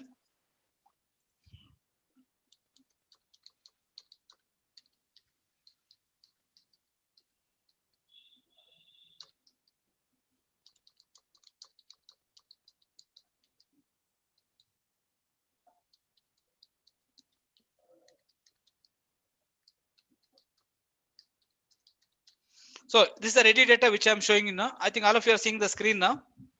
So now there are more than 2 groups. So the data arrangement will be what you call, sorry, there are 3 groups, more than 2 groups. So you have got data on males, you have got data on females, and you have to get data on transgenders. Now idea here is, suppose you want to do, see the mean difference in their extroversion scores, how to go about it. So to do that, you can do 3 times independent sample t-test, that is male to female once, males to transgender once, then females to transgender one, which is quite laborious and cumbersome. You have to do 3 times. So rather than that, to avoid multiple t-tests, you can go for one-way ANOVA. So once you go for one-way ANOVA, then you can get all the details. So what I'll do is, please make note down the commands. To do one-way ANOVA, from the menus, choose analyze, compare means,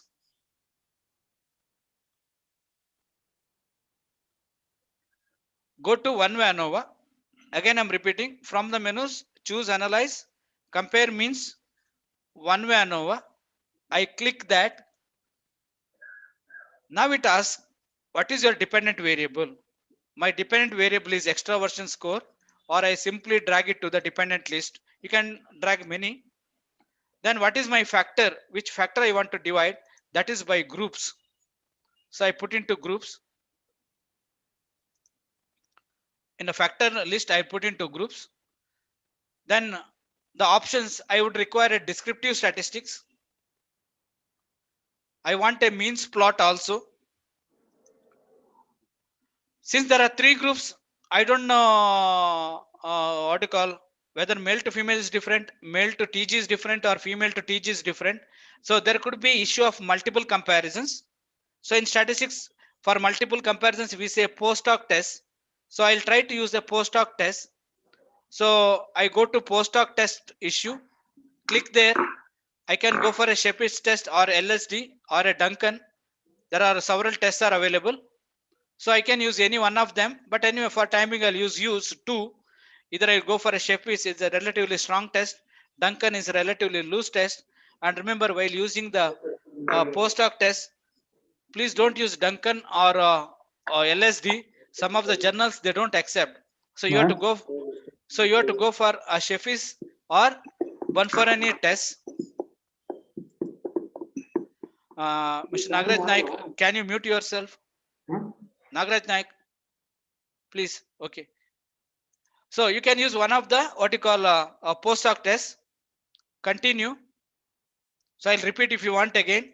So from the menus, choose analyze, go to compare means, choose one-way ANOVA. Then for factor list, you go for groups. For dependent, you choose extraversion scores.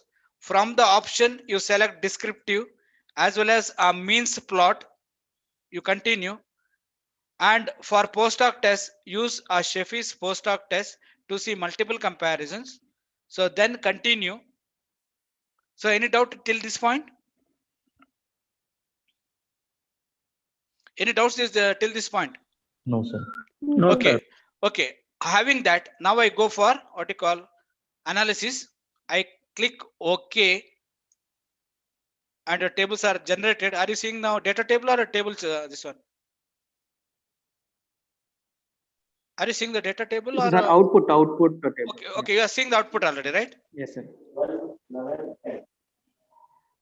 In classroom, you must have taken more than half an hour to do ANOVA. Here it takes few seconds. Mr. Sanjeev Kumar, please mute yourself. Okay. Now you see the means of males, means of females, means of transgender with the standard deviation, minimum, maximum, everything. And with the ANOVA table, it has generated ready DFs, it has generated the F value, and it has even generated the F value. F value along with the significance. Now, what is your interpretation looking at the significance? The significance is 0.000. So what's the meaning of it?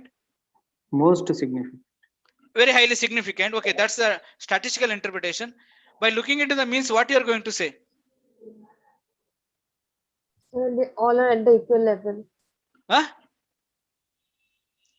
Looking into the statistics, what you are going to say?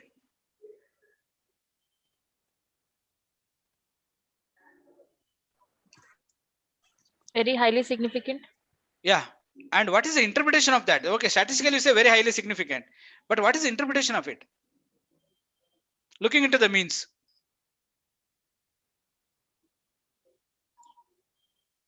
Anyone? I think Prabhasha was online, right?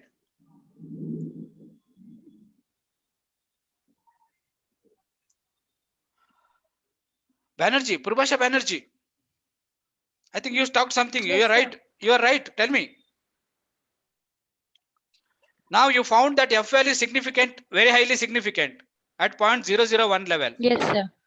So if you see the values of males, females, and transgenders, what you are going to say from that? That's the technical interpretation. Yes. Now you see males have got a value of Sir, 35. I'm not sure. I'm just thinking. Okay, I'll explain. Don't worry. So the males have got a value of 35 plus. Females have got a value of 24 plus. Yes, sir. Yes, sir. Okay, that means what? There exists a significant mean difference between these three groups. 6.5 because like her answers was like quite. Are you clear now? There exists a significant mean difference between these three groups. 35 versus 24 versus 21.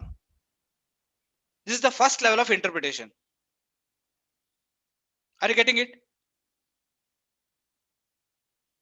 Yes, sir. So on a surface level, you find males have got a higher score, females have got less, and transgenders have got least. At least that is the first level of interpretation, where your F value said there is a significant difference. But we are going for one more step called as micro level of analysis using what you call the post hoc test. Using what you call the post hoc test. Because now we have got three groups difference. Now it says in post hoc we use Sheffield's post hoc test. Now it says that there is no significant difference between transgenders and females. They are in the single subset. So if at all any difference has come, it has come because of the males who are having higher scores. So that means what? There is a significant mean difference between males and females, males and transgenders. But there is no significant mean difference between transgenders and females. Are you getting my point? All of you there who are listening. Yes, sir. Yes, sir. This is how you have to interpret.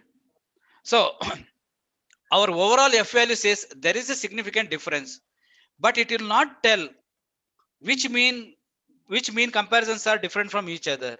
So to do that, we go for a post hoc test. So in post hoc test, it's very clear. If you see which are the mean values in the same subgroup, they are not different.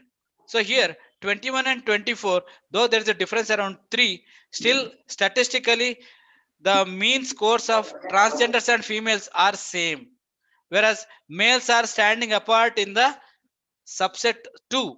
So now you can say definitely the mean difference between males and other subgroups are significantly different, but difference between TG and females is not there, or statistically they are same.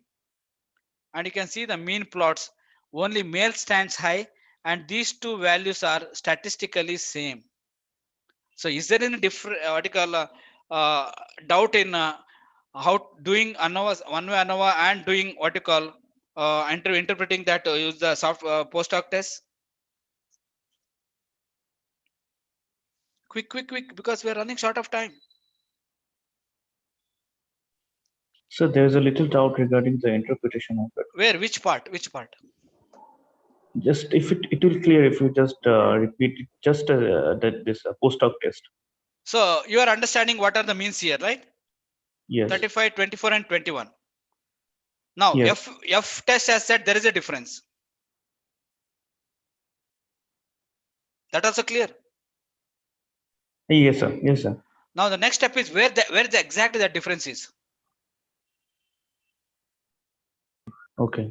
To do that, we go for what you call post hoc test. Post hoc test. In post hoc test, it has said there is no significant mean difference between transgenders and females because they come in the same subset, 21 and 24. Okay, statistically. Oh yeah, only males have got higher scores and they have shifted to second second subset. Okay, due to the higher mean. Yes, that means what? Entire ANOVA has come significant because of the males having higher scores. Okay. Okay. Okay.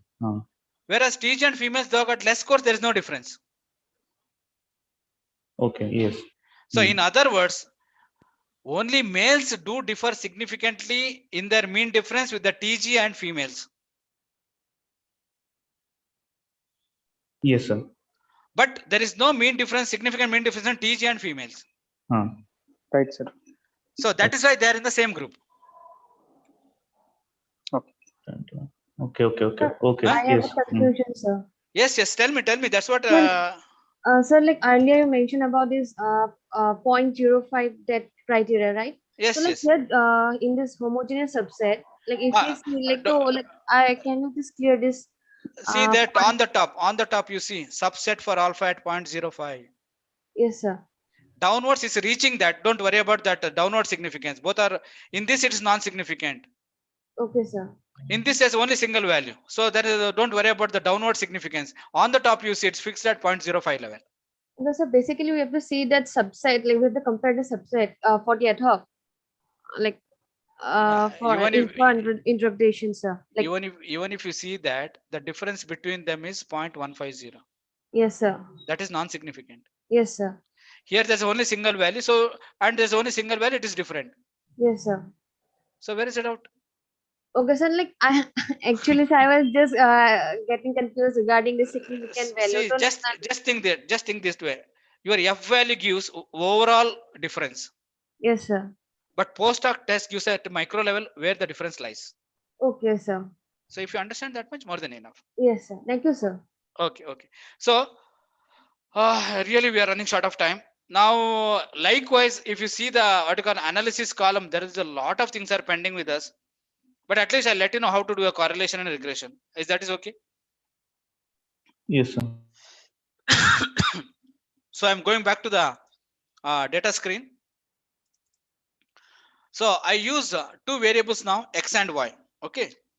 Simply because in what we do is in correlation, we use pairs of scores. So I'm going to use X and Y. So one column I can use some X column, and Y column is some related column. Remember, in the correlation, we should have equal number of scores. 106, 107, 180, 120, 125,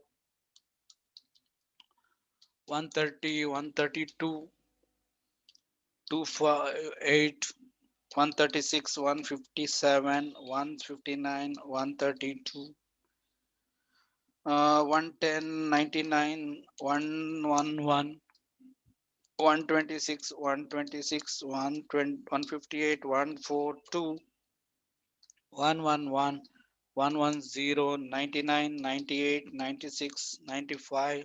Sorry.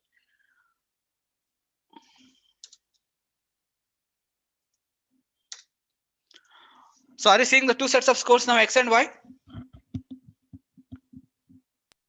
Yes, sir. Yes, sir. So now we are going for a statistics called as correlation. So in correlation, there are two types, actually three types. One is a one is a parametric correlation called as product moment correlation, and there is a non-parametric correlation called as rank correlation, and another one is a partial correlation where you try to reduce the effect of extraneous variable. But at least we'll do the two types of correlations now. So we want to see in correlation, as the x increases, what happens to the y? What is the mutuality between x and y? So that's the idea. So to do such correlations, so you have to do a correlation test. We'll go for what you call product moment correlation. Then we'll move on to uh, the regression part, as well as non-parametric correlation of uh, rank correlation. So first we start with the correlation part.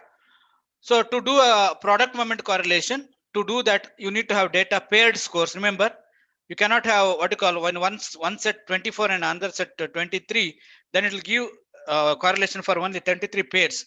So whenever the data requirement is what you call pairs of scores. So to do a correlation, you go for analysis, go for correlate. Now see here, I'm coming down, go for correlate, where you try to highlight the bivariate correlations. So in bivariate correlations, again, as you seen earlier, on the left side box, you see number of variables which have been entered. So you highlight that and put into the right side box. And on the left side, you can see down, it's already highlighted Pearson's correlation. So already Pearson's product moment correlation is highlighted. So again, I repeat. So two columns are there. So we require two column data. So what you do is you highlight the columns and put into the right side box. Even if you put one column, your OK signal is not highlighted. Minimum two columns have to be highlighted. So already Pearson's and flag significant correlations. So what I do is I click OK because already OK signal is highlighted. So are you seeing the screen now? Data screen or this Output. one? Output.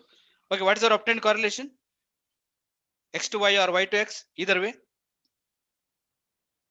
You see the Pearson's correlation. It is 0.394. And see the significance, 0.057. Is it significant? Non-significant. It is non-significant because we require 0.050 and below. We require 0.050 and below. So in other words, there is no significant relationship between X and Y. Why? Because though our X values or X to Y correlation is 0.394, it has reduced to 0.057. Now why? Because again, you're in statistics, your correlation is not dependent upon the magnitude of the correlation. It is dependent upon the n. More the n, lesser the correlation coefficient also will be significant.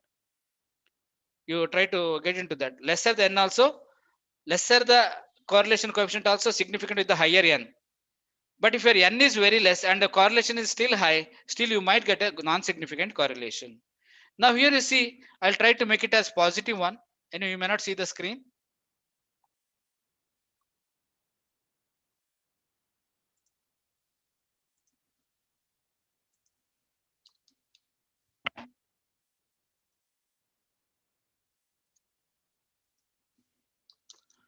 Let me redo it again so that I'll try to get a relationship. See now, I've changed some data. Now we have got a what you call score of 0.598, and it says significant at 0.01 level. Now what does this indicate is, as the x increases, y also increases because there is no minus sign. If there is a minus sign, then you say there is an inverse relationship. And remember, only when it starts or when it shows 0.050 below, then only it is significant. The similar thing I'll show through what you call the rank correlation. Definitely there will be some changes. So I'm highlighted even the Spearman rank correlation. Now you see rank correlation is less. When I used product moment correlation, it became 0.598. But when I used rank correlation, it became 0.476. Of course, it's still significant at 0.05 level, but here it is significant at 0.01 level. So generation of correlation coefficient is very easy in SPSS, whether it is product moment correlation or whether it is rank correlation. So it's quite easier. So are you clear about that? So can you please re-explain? Huh? So can you please re-explain this as a non-parametric experiment? See, in non-parametric, we don't use the direct data. We use the ranks. In parametric correlation, we use the data direct, means we use the data as it is. But in non-parametric issue, we convert the data into ranks, then the correlation will be calculated. So that is why there could be variation in the extent of correlation coefficient you are obtaining. Sorry, So getting my what is point? the difference between this product moment correlation and the rank one? Product moment correlation or Pearson's product moment correlation is a parametric form of correlation where you don't convert them into ranks. You directly use the data. Now I'll come to that normality and non-normality. If your data follows normality, you have to go for a Pearson's product moment correlation. If your data doesn't follow normality, you have to go for Spearman's correlation. Are you clear now? Then okay, product moment from by the raw data we are taking directly. Yeah, No directly, and ranking. it should follow normality. Okay. Whereas here, this can be applied when the data assumption is not there, plus the levels of non-standardized. Yeah, not normalized. Okay. When you get Shapiro-Wilk test and all significant, then you may have to go for a rank difference. Or when your data is in terms of categories, then also you can use the non-parametric correlations. Spearman's. Yeah. Okay. Okay. Anyway, you have to read a lot. That's the idea. Okay, about the applicability of this. Chandrasekhar sir, you're online. Tell me, sir. Yes, sir. Sir, should I continue for some more time? Your choice, sir. No, I am ready, but I don't know about your schedule. No problem at all. Okay, Only at least one session one day. Okay, what I'll do is I'll at least tell them a regression part. Okay, sir. Then at least I'll tell one chi-square at least, because Okay, we are okay, sir. okay, sir. No problem. Okay, with the permission of the coordinator, we'll take some more minutes on this. So if you are clear about the correlation with the same data, I'll go for a regression. Is it okay? So are you seeing the data back? Yes, sir. Huh? Yes, sir. So now I go for regression, a simple regression. To do a simple regression, what we do is from the menus, I choose analyze. I go for regression. Please note down or take a pic of that. And I go for curve estimation. Again, I repeat, from the menus, I choose analyze. I go to regression. I go to curve estimation. So when I highlight that, we have to fill up all these. So it's asked, what is your independent variable? So usually X we refer it as independent variable. And usually Y is being referred as dependent variable. So having X and Y, now I go for a linear regression. The ready options are constant is included, plotting models also included, everything is included, provided your data is set intact. Now remember what kind of correlation we got? Positive correlation, negative or no correlation after the correction. What kind of correlation we have got? In our previous, positive. We have got a positive correlation. So automatically our regression also should be in that line only. So I'll go back again and highlight the things for your this one. So from the menus, I choose analyze. I go for regression. And I go for what you call curve estimation. So I go for X as my independent variable, Y as dependent variable. Then already I include constant, because remember Y is equal to A plus BX is a constant things we are going to generate. And I am going to generate a model also with a linear form. So I click OK. And whether you are seeing the graph now? Graph and the model summary.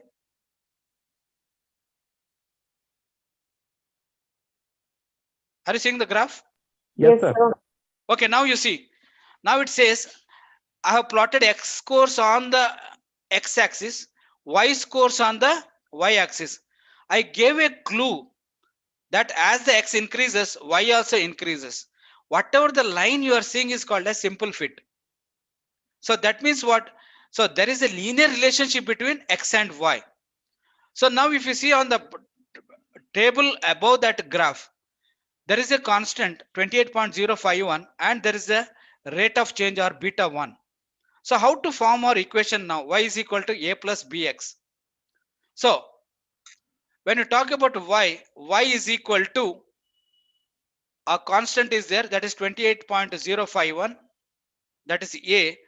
Beta value is this 4.119 into any x. You can generate even the value for in between values or higher values. So that means what? A beta value of 4.119 has given us the idea that if x changes by 1 unit, y changes by 4.119 units. Are you clear about it? If x changes by 1 unit, the y changes by 4.119 units. In reference to x. Huh? In reference to x. Yes. If now I go back to the data back again to see. Now, are you seeing the data now? Yes, sir. Okay. Now, if you see the data, see now you have 35 to 21 as the set of data. Corresponding values are 106 to 96. I have regressed what you call x on y, and I have generated the regression equation. So the regression equation has clearly said that if x is changed by 1 unit, the corresponding change in the y is 4.119 units. Are you clear?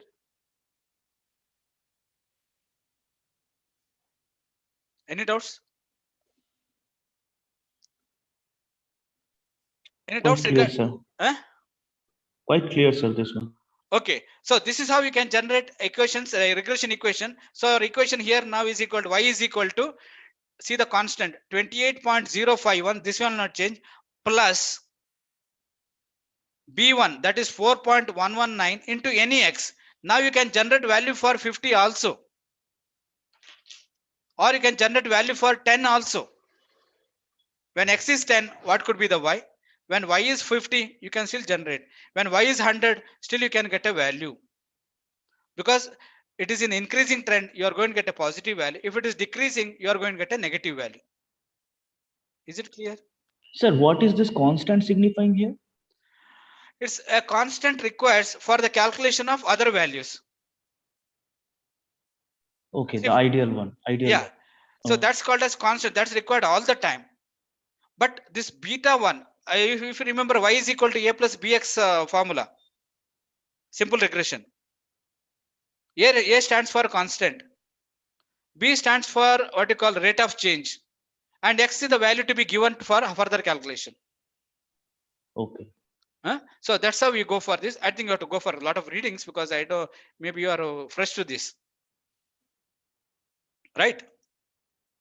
And lastly, we go for chi-square and cross tabulations. We may take another few minutes on this. So I'll open some ready-made data which I'm using already. Sir, another fundamental question regarding this regression. Yeah. Like in which part of statistic we can use it? Like comparing in the demography or like where we should apply this most part? See, for simple example, I'll give you population studies. Now think that you have got decades of data on population growth. Right, from 1940s or something like that, we have got a population data with us. Every 10 years we do this population census. We can even estimate what you call the population for any year based on our previous data. Any company can what you call predict its growth or decline based on the previous data, or profit or loss of any company can be done through regression equation. In medicine, you can compare morbidity, mortality data. If mortality is there in last few years like this, what could be the mortality in the subsequent years? That's why all the projections would come based on the regression, different type of form of regression, not only simple regression or linear regression, different form of regressions would give different predictions. Basically, regression is used for predictions. Are you getting it? Yes, sir. Clear, sir. Okay. So now we'll go further. Another what you call last few things, chi-square and cross tabulation. At least I have to tell at least that one. So I have opened ready-made data so that the things would be much easier for you. Can you see the data? No, sir. Huh? What is wrong? Still the output screen is on. Now it's visible. So now I'm showing a huge data. Okay, the data is so much. If you see, anyway, let's not bother about this one. I'm just bothered about the chi-square and all. So I have data till what you call data sample of around 454 data. If you see the last line, it is 454. So what I'm going to do is I will first simply generate the chi-square, and then I'll go for a cross tabulation, which is mostly used in social sciences. So to generate a chi-square, now you know how to enter the data and all. And someone asking, if you don't highlight the value labels, what is going to happen? Are you seeing now? Now you can't make out anything by looking into this data. But once I highlight the value labels, see, things are so clear. So now I want to generate independent chi-squares for age and education. So what I do is first I generate frequencies for age and education, age as well as education. So I have generated age and education data. So now you see less than 25, so many people are there. 26 to 35, so many are there. 36 to 45 are there. So likewise, even in education also, with the different kinds of education, number of people and their relative percent out of 100 will be already given. So this is where we call it as descriptive. But is there any difference, frequency difference between people with the different age groups? For that, I have to go for a chi-square test. So to do that, what I do is I analyze. I go into a different prompt now called as non-parametric test. There I go for legacy dialogues and I highlight chi-square. So are you seeing that? From analyze, I choose non-parametric test. Then I go to legacy dialogues. Then I go for chi-square test. So I highlight chi-square. So two things I wanted to see, age and education. So highlight age and education. Age and education being highlighted. I just click OK. On the basis of equiprobable hypothesis. So there are 454 people who are there. Equiprobable hypothesis says there should have been 90.8 in each group for age. Now it checks whether theoretical distribution is different from observed distribution. Now down you see there is a chi-square test. So in chi-square test, it says it has obtained a chi-square and it is said 0.000. Are you seeing the output screen now? Yes, sir. Okay. So here now, the chi-square I obtained through software is 392.67 and the significance is 0.001, which says that there exists a significant frequency difference. By looking into the data, you can see the majority of the respondents are in 36 to 45 and 26 to 35 years, because majority are there, and very few in less than 25, 46 to 55 and 55 plus years, which chi-square has further strengthened your argument, where you can find maximum number or majority of the sample is in 26 to 35 and 36 to 45 years of group. Sorry, clear? Come to education part. What is your interpretation now? Because in education also we find a significant chi-square.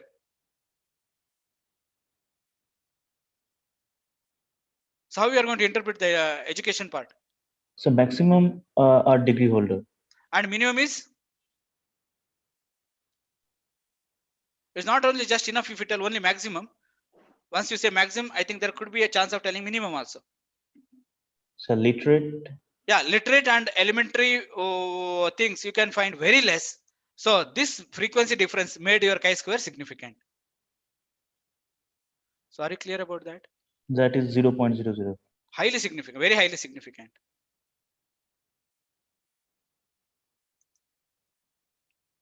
Is there a doubt in interpreting the chi-square or obtaining a chi-square? Sir, application? You can tell where what you call in any research application. Suppose you have strongly agreed to strongly disagree agreement attitude level questionnaire.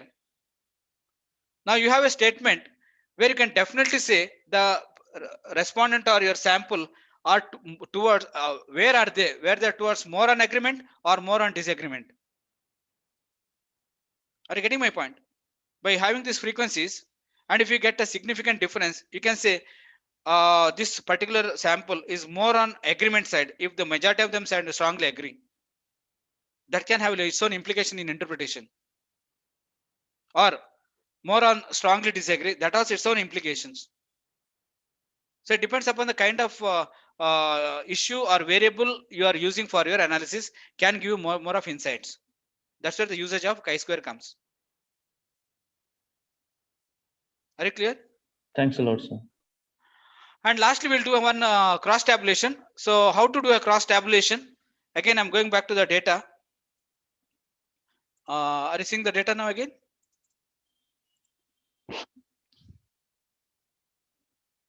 Are you seeing the data? Yes, sir. So I'll just generate a cross tabulation between age and education just for a curiosity's sake. So to do what you call a cross tabulation, from the menus choose analyze, go to descriptive statistics and go to cross tabs.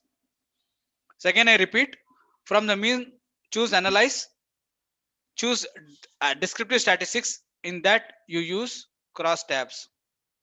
Now it asks which one you want to put in rows and which one you want to put in columns. So I want to put age in the columns. I want to put education in the rows. This is what I highlighted a cross tabulation. And how I require a percentage, I go for cells. So whether you want a row wise percentage or whether you want a column wise percentage or whether you want a total, either way you can do. So suppose I want only column wise percentage, I highlight only column. Then I'll continue. I might use a statistics called as chi-square, whether that's association. Then I continue further. Then I click OK. Hope you're seeing the what you call tables. Are you seeing the tables? Yes, sir. Cross tabulation already generated. See on the column you find ages. On the education side you can find different education. So I have cross tabulated and I have generated even a chi-square. Now chi-square says there is a significant chi-square value 0.004. That means there is a significant association when you compare age with the education. Now this is a tricky thing where you have to see how age has got its association with the education. Now you see comparing things less than 25, you can find more of degree, much more in what you call 26 to 35. But you see here in 36 to 45, you find less number of graduates. Whereas highest number of graduates you can find in the age group of 26 to 35 years. So this is how you can interpret. So when we use a cross tabulation, we don't use the word difference, we use the word what you call association. So remember, you can generate any kind of statistics, but provide based on your what you call hypothesis or objectives which you have formulated or a research question which you have. So that's where your expertise lies. And today we have done only not even 1% of SPSS. It's a big ocean. You need to what you call do a lot, or you need to do a study in SPSS a lot. You can study by tutorials, you can study by online classes, but provided you should know a lot of theoretical background in statistics. The more you have got theoretical background in statistics, it's easier to do with the what you call SPSS. So already I have exceeded 20 minutes. I'm sorry for that. I'm trying to finish as much as possible. Now, any questions, quick questions or any feedbacks, you can quickly let me know. Feel free to ask.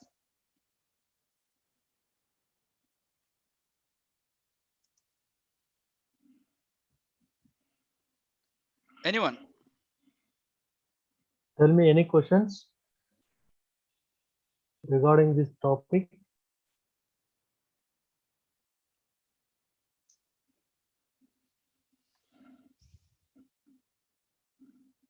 If there are no questions, I think vote of thanks. Chandrasekhar sir, who is there for vote of thanks? So I am there. Okay. Okay, continue. And Yeah. remember, this PPT will be shared later. Chandrasekhar sir will put you, share the PPT with all of you people. So you can still ask question where my email ID and all will be provided there. You can still interact with me. So there's nothing like you should not interact or something like that. You can always write me a mail or you can call me and find out, provided if I'm responding. Otherwise, mails are better. You can always contact through me mails. And before I conclude or before the vote of thanks, again I thank uh, Chandrasekhar sir for providing me this opportunity to interact with you. And I thank Karnataka State Council for Science and Technology and from Law University, the organizers, Tala Samadayagala Adhyana. Adhyana Kendra. Thank you Yes. one and all, and thank you all the respondents for giving me this opportunity to interact with you. Thank you. Thank you, sir. Yeah. Good afternoon, everyone and all present here. I am Gangadhar, project engineer, Karnataka State Council for Science and Technology, IASC. Today, we have discussed about exposure of statistical packages like SPSS and STATA. It's a nice topic. Dr. Lanchi D'Souza, sir, Associate Professor and Head of the Department of Psychology, Maharaja College, Mysore, and all the participants on behalf of Karnataka State Council for Science and Technology and Talasamudaya Adhyayana Kendra, National Law School, Indian University, Bangalore. Thank you all for your time today. Thank you, sir. Thank you, one and all. Thank you, sir. Thank you, sir. Sir, I can exit, right? I got a class now. Huh? Yeah, sir, definitely. Okay, definitely. okay. Thank you. Thank you. Okay, sir. Thank you. Thank you so much. And dear students, if any queries and any questions is there, please put on WhatsApp group. Okay. Thank you.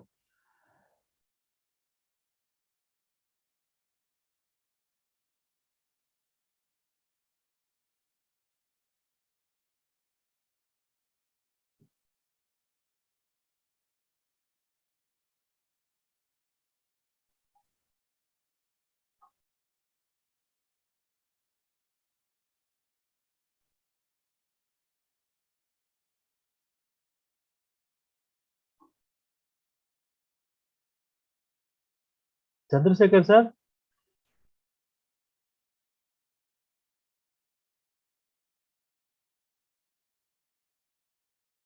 Chandrasekhar sir.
Chandrasekhar sir.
Hello? Hello?